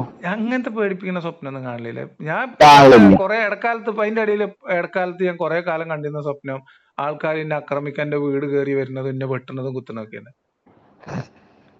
അപ്പൊ അതിന് വേറൊരു ഐഡിയ. മറ്റേത് നമ്മൾ പാമ്പിനെ കാണണം, ഇതിനെ കാണണം എന്നൊക്കെ ആൾക്കാർ മറ്റേ വെറുതെ പറയുന്നല്ലേ. അല്ല, ഇതൊക്കെ ബേജാറാക്കണാണ്. അതായത് നമ്മളെ മനസ്സിൽ കണ്ടിട്ടില്ല. നമ്മള് മതം വിട്ടവനെ കൊല്ലണം എന്നുള്ള നിയമമുണ്ട്. കൊല്ലപ്പെട്ട ആൾക്കാരും ഉണ്ട്. അപ്പൊ അതൊക്കെ കൂടെ നമ്മളുടെ ഉള്ളില് ആളുകൾ ഇങ്ങനെ പിന്നെ നമ്മൾ ആലോചിച്ചുണ്ടാക്കുന്ന ആക്രമിക്കപ്പെടാൻ സാധ്യത ഉണ്ടെന്നുള്ള ഒരു ബോധത്തിൽ നിന്നൊക്കെ പിന്നെ എപ്പോഴെങ്കിലും ഉണ്ടാവുന്നതായിരിക്കും സ്വപ്നം. നിങ്ങൾ മതം വിട്ടിട്ട് ഇതൊന്നും കണ്ടിട്ടില്ല നിങ്ങൾ പറയുന്നു. ഞാൻ പാമ്പിനെ കണ്ടിട്ടില്ല, പുലിനെ കണ്ടിട്ടില്ല, സിംഹത്തിനെ കണ്ടിട്ടില്ല, പുല്ലിനെ ഞാൻ ഇതൊന്നും ഡെയിലി ഇപ്പൊ നമ്മൾ ഇന്ന ദിവസം ഇന്ന സ്വപ്നം കണ്ടു. സ്വപ്നം ഞാൻ സീരിയസ് ആയിട്ട് എടുക്കാറില്ല എന്ന്. എന്തൊക്കെയോ കണ്ടിട്ടുണ്ടാവും, എനിക്ക് ഓർമ്മയില്ല, മൈൻഡിലില്ല. ഇല്ല, ഞാൻ എടുക്കാറില്ല. ഞാൻ അതെങ്ങനെയാന്ന് വെച്ചാൽ ഞാൻ കണ്ടിരുന്ന ഒരു സ്വപ്നം ഉണ്ട്. നിങ്ങൾക്ക് സ്വപ്നത്തിനെ കുറിച്ച് പറയുമ്പോ എന്റെ ചെറുപ്പത്തിൽ ഞാൻ കണ്ടിരുന്ന ഒരു സ്വപ്നം ഉണ്ട്. അത് ഏം, ചില ആളുകൾ പറയും ഈ സ്വപ്നത്തിനെ നമുക്ക് കൺട്രോൾ ചെയ്യാൻ പറ്റുമെന്ന് അറിയും. ആ അതായത് നമ്മൾ സ്വപ്നം കാണുകയാണെന്ന് അറിഞ്ഞുകൊണ്ട് സ്വപ്നത്തെ കണ്ടിന്യൂ ചെയ്യാൻ പറ്റും. ആ മനസ്സിലായോ? അതൊരു ഒരു സ്റ്റേറ്റ് ഓഫ് മൈൻഡ് ആണ്. അല്ലെങ്കിൽ അതൊരു ഒരു നമ്മളുടെ എന്താ അതിനൊരു ഒരു ശാസ്ത്രീയമായിട്ട് അതിന് പേരൊക്കെ ഉണ്ട്. എനിക്ക് ആ പേര് ഓർമ്മയില്ല. ആ ഉണ്ട് ഉണ്ട് ഉണ്ട്. അത്ര സ്വപ്നങ്ങൾ ഞാൻ ചെറിയ പ്രായത്തിൽ നല്ലോണം കണ്ടിരുന്നു. അതായത് എന്റെ പ്രധാനപ്പെട്ട സ്വപ്നം എന്ന് പറഞ്ഞാല് നമ്മളിങ്ങനെ ഞാൻ കണ്ടിരുന്ന സ്വപ്നം പറഞ്ഞ ചിലപ്പോ ദേഷ്യം വരും. നമ്മളെ ആ വണ്ടിയില്ലേ, കാറൊക്കെ, ആ കാറുകളൊക്കെ നമ്മളിങ്ങനെ നോക്കുമ്പോ നമ്മൾ ഒന്നും ചെയ്യണ്ടാതെ ഓട്ടോമാറ്റിക് ആയിട്ട് മൂവ് ചെയ്യുന്ന കാറിൽ യാത്ര ചെയ്യുന്നതായിട്ട് ഞാൻ പലപ്പോഴും സ്വപ്നം കണ്ടിരുന്നു. ആ ആ ആ എന്ന് പറഞ്ഞാല് സെൽഫ് ഡ്രൈവ് കാറുകൾ. ഇപ്പൊ ഉം. നമുക്കറിയാം അതിന്റെ പേര് സെൽഫ് ഡ്രൈവ് കാറുകൾ. അതെ. സ്റ്റിയറിംഗ് വീലോ കാര്യങ്ങളോ ഒന്നുമില്ല. ആ നമ്മളിങ്ങനെ വലത്തോട്ട് നോക്കിയാൽ കാർ വലത്തോട്ട് പോകും, ഇടത്തോട്ട് നോക്കിയാൽ കാർ ഇടത്തോട്ട് പോകും. ആ അങ്ങനത്തെ കാറുകളിലൊക്കെ യാത്ര ചെയ്തിട്ടുണ്ട്, നല്ല മനോഹരമായിട്ടുള്ള കാറുകളിൽ. ആ അതെന്റെ ഒരു സ്വപ്നമായിരുന്നു. അതില് പക്ഷെ എനിക്ക് കണ്ടിന്യൂറ്റി കിട്ടൂലായിരുന്നു. ആ അതായത് നമ്മൾ കാണും അത്രേ ഉള്ളൂ. ആ അതേ സമയത്ത് നമ്മളിത് സ്വപ്നം കാണുകയാണെന്ന് ഇടക്ക് സ്വപ്നത്തിന്റെ ഒരു ഘട്ടത്തിൽ നമുക്ക് തിരിച്ചറിവ് ഉണ്ടാവുകയും എന്നിട്ട് ആ സ്വപ്നത്തിൽ തുടരുകയും ചെയ്യുന്ന അവസ്ഥ പലപ്പോഴും ഉണ്ടായിട്ടുണ്ട് ആ ചെറിയ പ്രായത്തിൽ. ഉറപ്പിന്റെ 4 സ്റ്റേജ് ഉണ്ട്. ആ സ്റ്റേജിൽ പോയി പോണത്. ആ അതെ ആ അതെ. സ്വപ്നത്തിൽ എന്റെ ഏറ്റവും പ്രധാനപ്പെട്ട സ്വപ്നം, എനിക്ക് ഏറ്റവും ഇഷ്ടമുള്ള സ്വപ്നം എന്തായിരുന്നു വെച്ചാല്, എനിക്ക് ഇപ്പോഴും ഇഷ്ടമുള്ള ഒരു കാര്യം, നമ്മളുടെ ഈ ഈഗിൾ വ്യൂ ഇല്ലേ, നമ്മള് ആകാശ കാഴ്ചകളില്ലേ, ഡ്രോണിൽ അതെ നിന്നൊക്കെ പുറത്തേക്ക് കാണുന്ന കാഴ്ചല്ലേ, അതെ. ഈ കാഴ്ചകൾ എനിക്ക് ഭയങ്കര ഇഷ്ടമാണ്. ഉം. അപ്പൊ ഞാൻ ചെറിയ പ്രായത്തില് കാണുന്ന ഒരു സ്വപ്നം വെച്ചാൽ നമ്മൾ രണ്ട് കൈയിട്ട് ഇങ്ങനെ ചിറക് ആ വിടർത്തുന്ന പോലെ ഇങ്ങനെ അടിച്ചാല് ആ നമ്മൾ നിലത്തുനിന്ന് അങ്ങനെ അങ്ങ് പൊങ്ങും. ആ നിലത്തുനിന്ന് അങ്ങനെ പൊങ്ങി നമ്മൾ അങ്ങനെ പോകും. ആ അപ്പൊ ചില പോക്കില് നമ്മൾ ചിലപ്പോ ചില അപകടം മൂലം അഗാധമായ ഗർത്തത്തിൽ, അതായത് മുകളിലെത്തി നമ്മൾ ക്ലിയർ ആയിട്ട് സ്വപ്നം തീരുന്നത് ചിലപ്പോ ആ വീഴ്ചയിലായിരിക്കും. ഉം, ലാൻഡിങ് ചിലപ്പോ പ്രോപ്പർ ആയിരിക്കൂല. ഉം, ഉം, ഉം, അപ്പൊ ഉം. ചില ഘട്ടത്തിൽ നമുക്ക് ഓർമ്മ വരുന്നത് സ്വപ്നമാണെന്നും ഇതിന്റെ അവസാനം സംഭവിക്കാൻ പോണത് ഇങ്ങനത്തെ ഒരു പ്രശ്നത്തിലുള്ള വീഴ്ചയായിരിക്കും എന്ന് വിചാരിച്ചിട്ട്, പക്ഷെ ഉം, എന്നാലും നമ്മൾ ആ സ്വപ്നം കണ്ടിന്യൂ ചെയ്യും. ഉം. അങ്ങനത്തെ കൺട്രോൾഡ് ഡ്രീംസ് ഉണ്ടായിരുന്നു. ഇപ്പൊ മതം വിട്ടതിന്റെ ശേഷം നിങ്ങൾ പേടിപ്പെടുത്തുന്നതൊന്നും കണ്ടിട്ടുമില്ല. നിങ്ങളൊക്കെ പേടിപ്പെടുത്തുന്നത് ഞാൻ കണ്ടിട്ടുള്ളത് കൂടുതലും ഇതാണ്, ആളുകൾ നമ്മളെ വീട് കയറി ആക്രമിക്കാൻ വരുന്നത്. അത് നിങ്ങൾ കുറെ ശത്രുക്കൾ ഉണ്ടായതൊക്കെ കൊണ്ടാണ്. അതാണ് അത് അങ്ങനത്തെ വേറെ മറ്റേ പാമ്പ് ചേമ്പ് ഞാൻ കണ്ടിട്ട് എനിക്ക് ഓർമ്മയില്ല. പാമ്പിനൊന്നും അങ്ങനെ പേടിക്കുന്ന രീതിയിൽ പാമ്പിനെ സ്വപ്നം കണ്ട് ഞെട്ടി നിൽക്കുന്ന അങ്ങനത്തെ ഉണ്ടായിട്ടില്ല. ആ ഒന്നും ഉണ്ടായിട്ടില്ല. ഉം. പിന്നെ നിങ്ങളെ മറ്റേ മനസ്കലിബ് നമ്മുടെ മനസ്സ് വളരെ റാത്തിലാണ്. ഉറപ്പല്ലേ? ഇവിടെ കൽബിലൊരു തീയൊന്നുമില്ല. കൽബിലെ തീ എന്ന് പറഞ്ഞ ആ പാട്ട് മാത്രമുള്ള നമ്മളത്. അതും പ്രശ്നമില്ല. അപ്പൊ എന്തും കൊണ്ടും ഒരു പ്രോബ്ലം ഇല്ല. എനിക്ക് ഉണ്ടായത് എന്താ വെച്ചാല് ആ നല്ല അതാണ് സമാധാനാണ്, മനസ്സിന് റാത്താണ് കിട്ടിയത്. നമ്മുടെ ഭാഷയില് മനസ്സമാധാനം. നല്ല ഇത് കിട്ടി. നമ്മള് എല്ലാത്തിനെയും അതിന്റെ യാഥാർത്ഥ്യബോധത്തോടെ കാണാൻ പറ്റുന്നുണ്ട്. എല്ലാ മനുഷ്യന്മാരെയും മനുഷ്യന്മാരെ പോലെ കാണാൻ പറ്റുന്നുണ്ട്. ആ മറ്റൊരു ഹിന്ദു ആയിട്ടും ക്രിസ്ത്യാനി ആയിട്ടും സുന്നി ആയിട്ടും മുജാഹിദ് ആയിട്ടും ഒക്കെ കാണേണ്ടി വന്നേന്. ആ ഇത് ഒരു ഇത് അലമ്പുമില്ല. ഇപ്പൊ കറക്റ്റ് മനുഷ്യനായിട്ട് തന്നെ കാണും. മനുഷ്യന്മാരെ കാണാൻ പറ്റുന്നുണ്ട്. ആ നല്ല മനസ്സമാധാനം ഉണ്ട്, കിടന്ന ഉറങ്ങുന്നുണ്ട്. ആ പിന്നെ ആവശ്യമില്ലാത്ത ബേജാറും വെപ്രാളൊന്നും ഇല്ല. നല്ല അടക്കം കിട്ടി. ഒരു നല്ലൊരു മെഡിറ്റേഷൻ ചെയ്തോണ്ട് അല്ലെ, അങ്ങനെ യോഗൊക്കെ ചെയ്തോണ്ട്. ഇത് അനാവശ്യമായിട്ടുള്ള കുറെ സാധനങ്ങൾ എടുത്ത് ഇപ്പൊ നമ്മളെ അലമാരയിൽ ഇങ്ങനെ കുത്തി നിറച്ചിട്ട് കുറെ സാധനങ്ങൾ വാരി വലിച്ചിട്ട് തുടച്ച് വൃത്തിയാക്കുമ്പോഴത്തെ ഒരു വൃത്തി ഉണ്ടാവില്ലേ, ആ ആ അത് വൃത്തി കിട്ടി വരും. ഞങ്ങള്. ഈ ചപ്പും ചവറൊക്കെ വാരി വലിച്ചിട്ടാല് ആ അത്രേ ഉള്ളൂ, അതിലങ്ങനെ അത് പോകും. കിട്ടി. അപ്പൊ ഞാനിങ്ങനെ ഇങ്ങനെ ജീവിക്കുന്ന ടൈമില്ലേ ഞാൻ ചോദിക്കാന്ന്, അപ്പൊ നിങ്ങളെ ഭാര്യ കുട്ടികള് അപ്പൊക്കെ ഉണ്ടോ? എല്ലാരും ഉണ്ട്. അവർക്കൊന്നും ഒരു പ്രശ്നവുമില്ല. എന്തിനോൽക്ക് പ്രശ്നമാവും? ഞാൻ കുടുംബക്കാർക്ക് പ്രശ്നം. ഓരോടത്ത് ഒരു പ്രശ്നത്തിന് പോലെയില്ല, അതുകൊണ്ട് ഓൽക്ക് ഒരു പ്രശ്നം എന്നോട്. അല്ല അവര് ഇപ്പൊ നിരീശ്വരവാദത്തിലൊന്നല്ലേ അവര്? അവരിൽ വിശ്വാസമുള്ളവരുണ്ടോ ഇല്ലേ എനിക്കറിയില്ല, ഞാൻ ചോദിച്ചിട്ടില്ല. അല്ല പെണ്ണുങ്ങൾ നിസ്കാരമൊന്നുമില്ലല്ലോ. അതൊക്കെ നമ്മളെ വിഷയമല്ലല്ലോ, അതൊന്നും നോക്കേണ്ട കാര്യം നമുക്കില്ലല്ലോ. ആ അപ്പൊ നിങ്ങളെ കാര്യം അത്രേ ഉള്ളൂ. പിന്നെന്താ, നിങ്ങളൊരു കല്യാണം നിസ്കരിക്കണം തോന്നാണ് നിസ്കരിക്കും. എന്റെ വൈഫ് നിസ്കരിക്കാനും അങ്ങനെ അവര് വിശ്വാസിയൊന്നല്ല ഇപ്പോ. പിന്നെ അവർ എത്ര കാലം അത് കണ്ടിന്യൂ ചെയ്തു, എപ്പോഴാ നിർത്തി, ഇജെന്തിനാ നിസ്കരിക്കണേ ചോദിക്കല്ല, അതിന് ചോദിക്കേണ്ട കാര്യമില്ലല്ലോ. അതെ അതൊന്നും എന്താ ശരി, നമ്മൾ വേറെ നിർബന്ധിക്കേണ്ട ആവശ്യമില്ല. അവർക്ക് അവരെ താല്പര്യം. വിശ്വാസികളാണെങ്കിൽ ഇപ്പൊ ഭാര്യക്ക് നിസ്കാരമല്ല, ഭാര്യക്ക് വിശ്വാസമില്ല എന്നാണ് അജിന്റെ വീട്ടിൽ പോയിക്കോ അറിയും. ആ, അതെ അത് ഭർത്താവാണേലും പറയും ഞാൻ എന്റെ അതെ കുട്ടികളെയും കൊണ്ട് എന്റെ വീട്ടിൽ പോവാണ്, ഭർത്താവിന് അതെ അതെ വിശ്വാസം ഇല്ലാതായാൽ. അതെ അതെ അതെ. അത് അപ്പൊ ഞാൻ ഇതൊക്കെ ചോദിക്കുന്നത്, മോചനാണ്. ഈ വിശ്വാസം ഇല്ലാണ്ടാവുമ്പോ മനുഷ്യരെ ഇതിൽ അതെ അതെ, നിന്നൊക്കെ നമ്മൾ മോചിപ്പിക്കപ്പെടും. ഫ്രീ ആയി ഫ്രീ ആയി. അതെ. അപ്പൊ നിങ്ങളിപ്പോ ഉള്ളത് ഇപ്പൊ നിങ്ങളൊരു കല്യാണം കഴിച്ച്, എങ്ങനെ? അല്ല, ഞാൻ നിങ്ങൾ ഒരു വിശ്വാസിയായിരുന്നപ്പോ നല്ല പള്ളിയിലൊക്കെ പോയി നല്ല കുട്ടിയായിട്ട് നിക്കായി കഴിച്ചല്ലേ. അല്ല, ഒരു കല്യാണം കഴിച്ച് ആ, ഒരെണ്ണം കഴിച്ചേ. നിങ്ങൾ ഒന്നേ കഴിച്ചിട്ടുള്ളൂ. കല്യാണം കഴിച്ചാ അതെ, ഒരു കല്യാണം കഴിച്ചുള്ളൂ. ആ, അപ്പൊ നിങ്ങള് ഫാമിലിന്നൊക്കെ വളരെ എതിർപ്പുണ്ടാവല്ലോ നിങ്ങക്ക്? എങ്ങനെ? ഫാമിലി നിങ്ങളെ ഉമ്മക്കൂട്ടർ ഇപ്പക്കൂട്ടർ ഇതിലൊക്കെ നല്ല എതിർപ്പുണ്ടാവോ? ഫാമിലിന്നോ? ആ, ഫാമിലിന്ന് എതിർപ്പ് സ്വാഭാവികല്ലേ. ഉണ്ട്. നാട്ടുകാരെ അതേ എതിർപ്പുണ്ട്. ഉണ്ടാവും. ആ, പക്ഷെ അത് നമ്മളെ നിങ്ങള്, ബാധിക്കൂലല്ലോ. ആ, നിങ്ങള് മൊത്തത്തിൽ ഫ്രീ ആയി. അതെ. അതാണ് ഈ നിങ്ങൾക്ക് ഇപ്പൊ കിട്ടിയൊരു ഫൈനല്. മനസമാധാനം നമ്മളെ ചുരുക്കി പറയാം ഒറ്റ വാക്കില്. അതെ, മനസ്സമാധാനം കിട്ടി. ഉം. അതെ, സംഭവം മനസ്സിലായി. നിങ്ങൾക്ക് ഒരു ഇതും ഇല്ല. എന്താ ഉം. വെച്ചാല് ഒരു ഇതും ഇല്ല. എനിക്ക് മനസ്സിലായി, എനിക്ക് കിട്ടി. നിങ്ങൾ പറഞ്ഞത് മറ്റൊരു വിലക്കുകളില്ല. അതെ. നമുക്ക് പലിശക്ക് എടുക്കണം, പലിശക്ക് ചെയ്യാം, അല്ലേ? നമുക്കൊക്കെ നിങ്ങൾക്ക് ചെയ്യാം. ഇറങ്ങി തിരിഞ്ഞ് എവിടെ തന്നെ വരുന്നേ. നിങ്ങൾക്ക് പലിശക്ക് കൊടുക്കാന്ന് മനുഷ്യ, ഏ, നിങ്ങൾക്ക് പലിശക്ക് കൊടുക്ക, പലിശക്ക് എടുക്ക, ഒക്കെ ചെയ്യാം. ഒക്കെ പക്ഷെ ചെയ്യാം. നിങ്ങൾ വട്ടി പലിശക്ക് എടുത്താൽ നിങ്ങൾ തറവാട് കയ്യിൽ നിന്ന് പോകും. നിങ്ങൾ മനസ്സിലായി. കൊള്ളപ്പലിശക്ക് പണം കടം കൊടുത്തിട്ടുണ്ടെങ്കിൽ നിങ്ങളെ പോലീസ് പിടിച്ചോണ്ട് അകത്തിടും. അത്രേ ഉള്ളൂ. അല്ല, അതാണ് രാജ്യത്തിന്റെ നിയമവ്യവസ്ഥ ആ ആ അനുസരിച്ചിട്ടല്ലേ നിയമം നിങ്ങൾ ഞാനും പാലിക്കണതേ. ആ അതിന് നിങ്ങൾ വെറുതെ വേറെ ബേജാറാവണ്ടെന്നാ പറഞ്ഞതേ. ആ മറ്റേ നമ്മൾ പേടിച്ചു ആ പോകുന്ന നരകത്തിലിടോ ആ ആ പേടി ഫീലിങ്സ് കൊണ്ടല്ല ഒഴിവാക്കുക. നിങ്ങൾ നല്ല കുട്ടിയാവേണ്ടത് എന്ന്. ആ, നിങ്ങൾ മനസ്സിലായി ഒരാളെ എനിക്ക്. ഞാൻ നിങ്ങളുടെ അടുത്ത് പറഞ്ഞത് നിങ്ങൾക്ക് മനസ്സിലായില്ലേ. നിങ്ങൾ അയലോക്കത്തെ മഹമ്മദ് ഹാജിന്റെ വീട്ടിൽ നിങ്ങൾ കയറി അയാളെ പൈസ പൊട്ടിച്ചോണ്ട് പോകാതിരിക്കേണ്ടത് ആ, അത് അയാളുടെ അധ്വാനത്തിന്റെ ഫലമാണെന്നും അത് അയാൾക്ക് അവകാശപ്പെട്ടതാണെന്നും എന്റെ കയ്യിൽ നിന്നുള്ള സമ്പത്ത് വേറൊരാൾ തട്ടിക്കൊണ്ടുപോയാൽ എനിക്ക് എന്തൊക്കെ വേദനയും വിഷമം ഉണ്ടാവുമോ അതൊക്കെ അയാളും അനുഭവിക്കുമെന്നും അത് അയാൾ എന്റെ ഒരു ആ സഹജീവിയാണെന്നും ധാർമ്മിക ആ ബോധം. ആ ബോധത്തിൽ നിന്നാണ് ഉണ്ടാവേണ്ടത്. ഉം. അല്ലാതെ നിങ്ങളെ ഒരു തവണ നിങ്ങൾ കൺട്രോൾ ചെയ്താൽ മതി, പിന്നെ നിങ്ങൾക്ക് തോന്നൂല. അതെ. മറ്റേത് അങ്ങനെയല്ല. മറ്റേത് അള്ള ഉം. നരകത്ത് പിടിച്ചിട്ട് വേണ്ടാട്ടോ എന്ന് പറയും. ആ ആ അപ്പൊ പോ ശൈത്താനെ പോ, അഴുതുബില്ലാമിന് ഷെയ്ത്താൻ റജീം എന്നിട്ട് ആ, മിണ്ടാതെ നമ്മൾ പോയി രണ്ട് സുന്നത്ത് നിസ്കരിക്കും. അതെ എന്നിട്ട് പിന്നെ ലുഹർ കഴിഞ്ഞിട്ട് ഇങ്ങനെ അസർക്കും ആചാര്യ പുറത്തിറങ്ങുമ്പോ പോകുമ്പോ പടം കയറി മോട്ടിച്ചാലോ എന്ന് ഒന്നുകൂടി തോന്നും. അതെ. ഇതൊരു ദീനമാണ്. ദീനല്ലത്, ഇതൊരു ദീനം ആണ്. ആ ഈ ദീൻ എന്ന് പൊതുവിൽ അറിയപ്പെടുന്നത് വാസ്തവത്തിൽ ഒരു ദീനമാണ്. ആ ആ ദീനത്തിൽ നിന്നുള്ള മോചനാണ് മനുഷ്യന് ആവശ്യം. ആ അല്ലാതെ ഒരാളുടെ വിശ്വാസം നഷ്ടപ്പെട്ട എന്നാ ഇനി കമ്പിപ്പാര എടുത്ത് നമുക്ക് രാവിലെ മുതൽ കക്കാൻ ഇറങ്ങാമെന്ന് തോന്നൂല ഒരു മനുഷ്യന്. ആ അങ്ങനത്തെ ആൾക്കാർക്ക് ഏറ്റവും സേഫ് ആയിട്ടുള്ള സ്ഥലം ദീനാണ്. ഉം.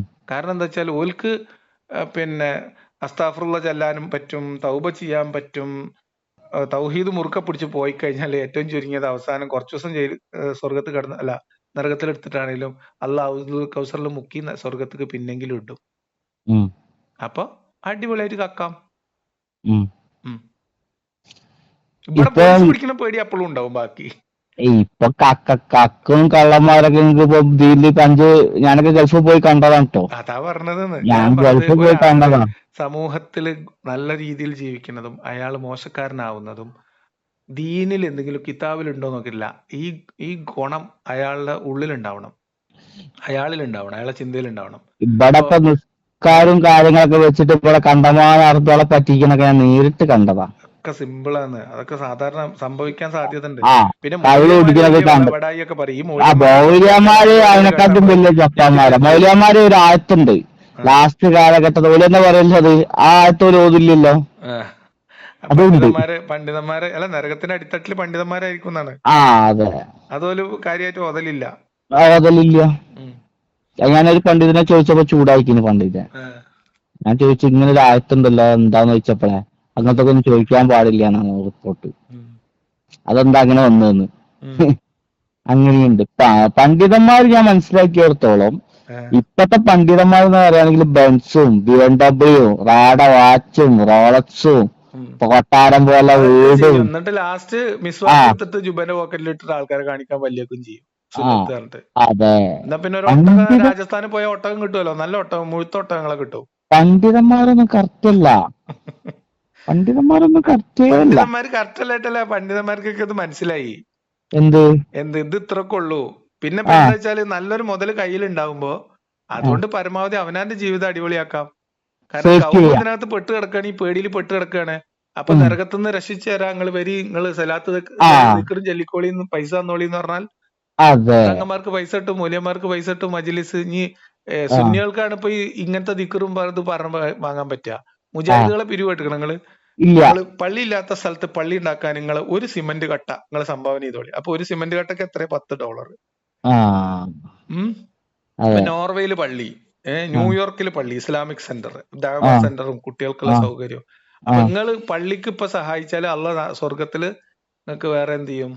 ഉം പിന്നെ അവിടെ മാളിക കെട്ടിത്തരുന്നതാണ്. ഉം പിന്നെ ആ പള്ളി നിലനിൽക്കുന്ന കാലം അതിൽ വന്ന് നിസ്കരിക്കണേന്റെയും ഇത്തിക്കാഫിരിക്കണേന്റെയും വരെ കൂലിന്റെ ഒരു ഷെയർ MLM പോലെ ആ ആ ഓൽക്ക് ഒരു ഷെയർ ബൽക്ക് കിട്ടുമല്ലോ. ഉം അപ്പൊ പിന്നെ ആജ്യന്മാര് മുഴുവൻ കൊടുക്കും. ഉം അപ്പൊ ഇതാണ് വേറെ. നമ്മളെ നാട്ടിലെ മുജാഹിദ് ബാലുശ്ശേരിയാണ് പണ്ട് പിന്നെ സ്വർഗം വേണോ സ്വർണം വേണോ എന്ന് വെച്ചിട്ട് വയൽ പറഞ്ഞത്. നിങ്ങൾ കേട്ടോ ഉം എനിക്കറിയില്ല. ആ ആ മനസ്സിലായി. കേട്ടിട്ടുണ്ട്. അപ്പൊ ഇതൊക്കെ നല്ല ആൾക്കാർക്ക് ഇത് എങ്ങനെ ഉപയോഗിച്ച ആൾക്കാരെ പറ്റിക്കാന്ന് അറിയാം. ആൾക്കാരെ ഉം ബേജാറിൽ, ഇപ്പൊ നമ്മൾ ബേജാറിലാണല്ലോ. ഉം നമ്മള് പിന്നെ തിരിച്ചറിവ് വകതിരിവില്ലാതെ പൈസ ചെലവാക്കുക എപ്പോഴാ? നമുക്ക് ഉം ബേജാറുണ്ടാകുമ്പോഴാണ്. അതെ അപ്പോൾ നമ്മുടെ ആൾക്ക് അത്യാവശ്യമായിട്ട് ആശുപത്രി കിടന്നു, അപ്പൊ ആശുപത്രിക്കാർ പറയണതൊക്കെ ചെയ്യും. ആ അപ്പൊ നമ്മൾ എവിടുന്നാ കിട്ടുക, അത് എങ്ങനെ വീട്ടുക, അങ്ങനെയൊന്നും ആലോചിക്കൂലല്ലോ. ആ ആ അതേ സമയത്ത് നമ്മൾ വീട് വെക്കുമ്പോ ആലോചിക്കും, എന്ത് ആ ഇപ്പൊ നമ്മൾ ലോൺ എടുത്താൽ എങ്ങനെ അടക്കും ആ ഒക്കെ ആലോചിക്കും. ഉം നമുക്ക് വേണ്ടപ്പെട്ട ഒരാൾ വയ്യാതെ കിടക്കുകയാണ്, ഇപ്പൊ ചെയ്യണ സർജറി പറഞ്ഞാൽ ഇത്ര ലക്ഷം ആവും എന്ന് പറഞ്ഞാൽ നമ്മൾ ആലോചിക്കുവോ? ചെയ്തോളി, ഞാൻ അത് സംഘടിപ്പിച്ചു തരാന്നല്ലേ പറയുള്ളൂ. ഉം അപ്പൊ ഈ ബേജാർ തന്നെയാണ് മതങ്ങൾ ഉണ്ടാക്കുന്നത്. ആ പിന്നെ ബേജാർ ഞാന് ഉണ്ടാക്കുമ്പോ വേറെ ഒന്നും പാടി കണ്ടതാ കളിയാക്ക ആ ഈ മൗലമാർ അമ്മോശാക്ക ആശുപത്രി കിടക്കുമ്പോ ഊരി കൊടുക്കാത്ത സ്വർണ്ണവാളയും ഒന്ന് പണയം വെക്കാൻ ഊരി കൊടുക്കാത്ത മാലയും വളയൊക്കെ ആ മൂല്യന്മാര് നിലവിളിച്ച് വയൽ പറഞ്ഞാൽ ചിലപ്പോ പെണ്ണുങ്ങൾ എടുത്ത് ഊരി ബക്കറ്റിലിടും. പിന്നെ ഈ മൗലമാർക്ക് വേറെ പ്രത്യേകത ഉണ്ട്. നമ്മളൊക്കെ മഴത്ത് പഠിക്കുന്ന ടൈമില് ഉം, നമ്മൾ സാധാരണക്കാരും കുറച്ച് പൈസ ഉള്ള ആൾക്കാരെ കാണുമ്പോ ഉം, ഒരു വേറൊരു സ്വഭാവവും ഉം. പാവപ്പെട്ട വീട്ടിലത്തെ കുട്ടികളോട് വേറെ സ്വഭാവവും ആ കാണിക്കുന്ന ഉറപ്പല്ലേ. പണ്ഡിതന്മാരുണ്ട്. അതെന്താ വെച്ചാലേ അവിടുന്ന് രണ്ടിടത്തുനിന്ന് ചെല്ലണ ചെലവില് വ്യത്യാസം ഉണ്ടാവും. വ്യത്യാസമുണ്ട് ആ വ്യത്യാസമുണ്ട് നിങ്ങൾ നമുക്കിപ്പോ ഇഡ്ഡലിയും സമ്മന്തിയും കൊടുത്തയക്കണ പോലെ അല്ലല്ലോ അതെ മോലാളിയിലോ വീട്ടിന്ന്. അതെ അതാണ് അതിന്റെ വ്യത്യാസം. ഇപ്പൊ എന്തായാലും ഉണ്ടാവൂലേ? എന്തായാലും ഉണ്ട്. അത് ആ വ്യത്യാസം എവിടുന്ന കിട്ടുന്നേ? അത് ആ പഠിച്ചോന്റെ അടുത്തുനിന്നാണേ. പഠിച്ചോൻ ആൾക്കാരോട് ഈ വ്യത്യാസം കാണിക്കുന്നില്ലേ? ആ അങ്ങനെ മനസ്സിലായോ? അപ്പൊ ഉം. ഇതൊക്കെ ദീനിന്റെ വകഭേദങ്ങളാണ്, അതിലൊന്നും തെറ്റില്ല എന്നാണ്. ഒരു കൊടുക്കൽ വാങ്ങൽ കച്ചവട യുക്തിയിലാണ് ഇസ്ലാം എന്ന് പറഞ്ഞ പൊളിറ്റിക്കൽ ഐഡിയോളജി നിലനിൽക്കുന്നത്. ഇവിടെ അത്രക്ക് ഞാൻ പുറത്തായത്. മനസ്സിലാക്കിയത് പൈസ ഉള്ള ആൾക്കാർ ഒരു വിഭാഗം തന്നെയാണല്ലോ ഇവിടെ. എല്ലായിടത്തും അങ്ങനെ തന്നെയല്ലേ? പൈസ ഉള്ള ഒരു വിഭാഗം തന്നെയാണ്. പൈസ ഇല്ലാത്തോല് അപ്പൊ ഹിന്ദു ആവട്ടെ മുസ്ലിം ആവട്ടെ ക്രിസ്ത്യൻ ആവട്ടെ, പൈസ ഇല്ലാത്തോല് എന്നാണ്. അതെ പൈസ ഉള്ളോല് എന്നാണ്. അതെ. ഇവിടെ പൈസ എന്ന വാല്യൂ ഞാൻ എത്രയോ മനസ്സിലാക്കിയത്. ഇൻഷാല്ലാ മാഷാല്ലാ എന്നൊക്കെ പറയുന്നു. ഒരു പൈസയുടെ കാര്യത്തിൽ ഓരോ കാര്യങ്ങൾ ഞാൻ മനസ്സിലാക്കിയതാണ്. അതെ അതെ. ക്രിസ്ത്യൻ സമുദായത്തിലെ സുഹൃത്തുക്കളോട് ഞാൻ അതിന്നൊക്കെ സംസാരിച്ചു. മാറി നമ്മൾ സ്വതന്ത്രമായി മനുഷ്യനെ കാണാൻ പറ്റണമെങ്കിൽ ക്രിസ്ത്യൻ സമുദായത്തിലെ കുട്ടികളോട് എല്ലായിടത്തും സംസാരിച്ചപ്പോഴും ഉണ്ടാവും. അതിപ്പോ ഹിന്ദു ഞാൻ പറഞ്ഞത് സമുദായത്തിലെ കുട്ടികളോട് അത് ചിലപ്പോ സംസാരിച്ചപ്പോഴും ഒക്കെ അങ്ങനെ തന്നെ. നിരീശ്വരവാദികളുടെ ഇടയിലും ചിലപ്പോ ഉണ്ടാവും, എനിക്കറിയില്ല. ഞാൻ പിന്നെ എനിക്ക് വലിയ അതാ തലമുറയില്ലാത്തോണ്ട് ചോദിച്ചു വരുന്നത്. എനിക്കറിയില്ല. ആ ആ ഭാഗത്ത് പൈസ ഉള്ളവരുണ്ടോ പൈസ ഇല്ലാത്തവരുണ്ട്. ഇതൊക്കെ മനുഷ്യന്റെ പിന്നെ ക്വാളിറ്റിയാണ് അറിയാം. ആ ഇതൊന്നും മനുഷ്യന്റെ കുറവുകളും മനുഷ്യന്റെ ക്വാളിറ്റികളുമാണ് ഈ പ്രശ്നങ്ങളും ഗുണങ്ങളും ഒക്കെ. ആ അതല്ലാതെ ഇതിനൊന്നും പ്രത്യേകിച്ച് മതങ്ങൾക്ക് പ്രത്യേകിച്ച് റോളൊന്നുമില്ല. ഉം പിന്നെ ചിലവര് ആകെ മതങ്ങൾക്ക് ഉണ്ടാക്കാൻ പറ്റുന്നത് ഒരു തരം ബേജാറ് മാത്രമാണ്. ആ ബേജാറിന്റെ അതെ ഗുണഭോക്താക്കള് വേറെ കുറെ ആൾക്കാരുണ്ടാവുന്നു മാത്രം. എന്താണ് സമാധാനം. എന്നിട്ട് ഓണായിട്ട് പരിപാടി? ഓണായിട്ടോ? ഓണായിട്ട് എന്റെ സുഹൃത്തിന്റെ വീട്ടിൽ സദ്യ ഉണ്ട്. ഞാൻ പോയി കഴിക്കും. വീട്ടുകാർ കഴിക്കണ്ടെന്നൊക്കെ പറയും, ഞാൻ പോയി കഴിക്കും. എന്തിനാ വെറുതെ ധൈര്യമായിട്ട് പോയി നമ്മള് കഴിക്കി. പിന്നല്ലാതെ നമ്മളെ ഷുഗർ പോലെ ഉണ്ടെങ്കിൽ മറ്റ് പായസം ഒന്ന് ശ്രദ്ധിച്ചാൽ മതി, ബാക്കിയുള്ള അതൊന്നുമില്ല. എന്റെ ഒക്കെ ചെറിയ പ്രായമല്ലേ. എന്റെ വലിയ പ്രായമുള്ള ആളൊന്നല്ല ഞാന്. പ്രായമൊന്നും വേണ്ട, എന്നാലും ഇടക്ക് ഷുഗർ ഒക്കെ നോക്കാളി. ഇല്ല, ഞാൻ ഇലക്ട്രീഷ്യനാണ്. ആ ആ അല്ല, അപ്പൊ എന്നാലും ഞാൻ നമ്മളൊരു 35 ആയിക്കണമെങ്കിൽ ഇടക്ക് ഇല്ല നോക്കണം, നല്ലതാ. 35 ആയിട്ടില്ല. ഞാൻ ഷുഗറും കൊളസ്ട്രോൾ ഒക്കെ ഞാൻ ചെക്ക് ചെയ്തപ്പോ ഇതൊക്കെ നോർമൽ. ഞാൻ ഇനി മാഷാഅല്ലാ. ഇലക്ട്രീഷ്യനും അതേ ആണ്. നല്ലത്. ഞാനാണ് രാവിലെ കളിയുണ്ട്. ധൈര്യമായിട്ട് പോയി സദ്യ കഴിക്കും. ഞാൻ സദ്യ ഇന്നത്തെ സദ്യ ബുക്ക് ചെയ്തിക്കണം, അത് പോയി വാങ്ങിക്കൊണ്ടിരണം. പിന്നല്ലാതെ നമ്മൾ സുഹൃത്തുക്കളെ വിളിക്കുമ്പോ വീട്ടുകാർ വേണ്ടാന്ന് അറിയും. പിന്നെ അതൊന്നും നോക്കണ്ട. നമ്മളതൊന്നും ശ്രദ്ധിക്കില്ല. ഞാനും ആർഎസ്എസ്കാരൊക്കെ കാണുമ്പോ സന്തോഷമായിട്ട് സമാധാനമായിട്ടും ഞാൻ എല്ലാവർക്കും ആർഎസ്എസ്കാരൊക്കെ കാണുമ്പോഴാ ഉപകാരപ്പെടുന്ന ഒരു രീതിയിൽ ജീവിക്കാൻ നോക്കുക. അല്ലാതെ അതെ ഞാൻ ആർഎസ്എസ്കാരൊക്കെ കാണുമ്പോ വളരെ ദേഷ്യത്തോടെ കാണലായിരുന്നു. ഉം. എന്തിനുള്ള ദേഷ്യത്തോടെ കാണുന്നു? ഓരോ എല്ലാരും മനുഷ്യന്മാരൊന്നുമില്ലേ? മനുഷ്യന്മാരാണ്. പിന്നെ എന്തിനോരോ ദേഷ്യത്തോടെ കാണുന്നു? കൊറേ എല്ലാരും മനുഷ്യന്മാരാണ്. വെറുതെ അവരും ഇതേപോലെ പെട്ട് കിടക്കണവരാണെന്ന് കുറെ മനുഷ്യന്മാര്.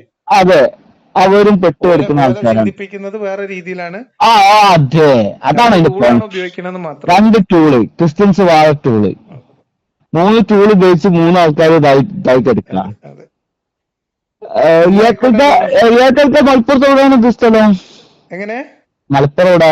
ഞാൻ മലപ്പുറത്തല്ല, മണ്ണാർക്കാടാണ്, പാലക്കാട് മണ്ണാർക്കാട്. മണ്ണാർക്കാട്. മഹലില് ഭ്രഷ്ടൊക്കെ കൽപ്പിച്ചിക്കണോ? മഹലില് ഞാന് പിന്നെ കുറച്ചായിട്ട് അതിന്റെ മുമ്പ് തന്നെ ഈ പ്രശ്നങ്ങളൊക്കെ ഉണ്ടാകുന്നതിന് മുമ്പ് തന്നെ ഞാൻ കുറെ ആയിട്ട് മഹലിൽ നിന്ന് വിട്ടാ താമസം. അല്ല, ജോലി ഭ്രഷ്ടുണ്ടോ? സംബന്ധമായി ബിസിനസ് സംബന്ധമായിട്ടൊക്കെ വേറെ വേറെ സ്ഥലങ്ങളിലൂടെ ആയിരുന്നു. മഹലിൽ ഭ്രഷ്ടുണ്ടോ? എന്താക്കിക്കണേ എനിക്ക് അറിയില്ല, ഞാൻ പോയിട്ടും ഇല്ല അവിടെ. ആ ആ ആ നേരിട്ട് തന്നെ ആരും വിളിച്ച് മഹലിൽ നിന്ന് ഔദ്യോഗികമായിട്ട് ആരും വിളിക്കും വർത്താനം പറയുകയും ചെയ്തിട്ടില്ല. അല്ല, ഭ്രഷ്ടൊന്നും കൽപ്പിച്ചില്ലല്ലോ. അങ്ങനെ ഉള്ളതായിട്ട് അറിവില്ല. അതിന് അവിടെ ഭ്രഷ്ട് കൽപ്പിക്കണേ നമ്മൾ അവിടെ കയറി ഇറങ്ങണ ആളാവണ്ടേ. അവിടെ നിങ്ങളത് ആശ്രയിച്ച് ജീവിക്കുന്ന ആൾക്കാർക്കല്ലേ ഭ്രഷ്ടം കൊണ്ട് പേടി ഉണ്ടാവുള്ളൂ. ആ ആ ആ മഹലിനെ ആശ്രയിച്ച് ജീവിച്ചിട്ടില്ല ഒരു കാലത്തും. ഒരു കാലത്തും. ആ, ഉം. അപ്പൊ എന്തായാലും എന്തായാലും ആയിക്കോട്ടെ. നിങ്ങളേത് കുറെ ഹാപ്പി ഓണം. ഹാപ്പി ഓണം. ഞാൻ ഹാപ്പി ഓണം. എന്തെങ്കിലും കാര്യങ്ങളൊക്കെ ശരി ഉണ്ടെങ്കിലേ ശരി, വിളിക്കും. ഞാൻ നിങ്ങളെ വിളിക്കുന്നുണ്ട്. നിങ്ങളെ വിളിക്കാൻ ഒരു ബുദ്ധിമുട്ട് ഏത് ടൈമിലാണ് വിളിക്കുന്നത്? നിങ്ങൾക്ക് ചിലപ്പോ തിരക്കുള്ള ആളല്ലേ. സാധാരണഗതിയില് സാധാരണ ദിവസങ്ങളാണെങ്കിൽ ഒരു 2 മണിയുടെയും 4 മണിയുടെ ഇടയിൽ വിളിച്ചോളൂ. ഉച്ച കഴിഞ്ഞിട്ട്. ഉച്ച കഴിഞ്ഞ് 2 മണി 4 അല്ലാത്ത ടൈമിലാണെങ്കിൽ ഈ ടൈമിൽ വിളിച്ചാൽ വായിക്കാനും ഇതിനൊക്കെ ഇരിക്കുന്ന സമയം. വായന ഉണ്ട് ഇപ്പോഴും. ഇതിങ്ങനെ നടക്കും. ഓക്കെ, വായന ഉണ്ടാവട്ടെ. അല്ല, രാവിലെ വിളിക്കുകയാണെങ്കിൽ രാവിലെ വിളിക്കുന്നത് ഈ ഞായറാഴ്ചകളിലൊക്കെയാണ് പറ്റുക. അത് ഇന്നിപ്പോ തിരുവോണം ആയതുകൊണ്ട് അവധിയാണ് എല്ലാം. അപ്പൊ അതുകൊണ്ട് ഞാനിവിടെ വീട്ടിലുണ്ട്, അതുകൊണ്ട് എടുത്താ. അല്ലെങ്കിൽ നേരത്തെ സാധാരണ ഇതിൽ കിട്ടൂല. ഞാൻ നിങ്ങളെ മനസ്സിലാക്കി വിളിച്ചു നോക്കി ഈ സമയത്ത് ആണെങ്കിൽ. ഞായറാഴ്ചകളിൽ വിളിക്കാം, എന്തെങ്കിലുമൊക്കെ കാര്യങ്ങളിൽ മനസ്സിലാക്കല്ലോ. ശരി ശരി, നമുക്ക് സന്തോഷം. ഓക്കെ.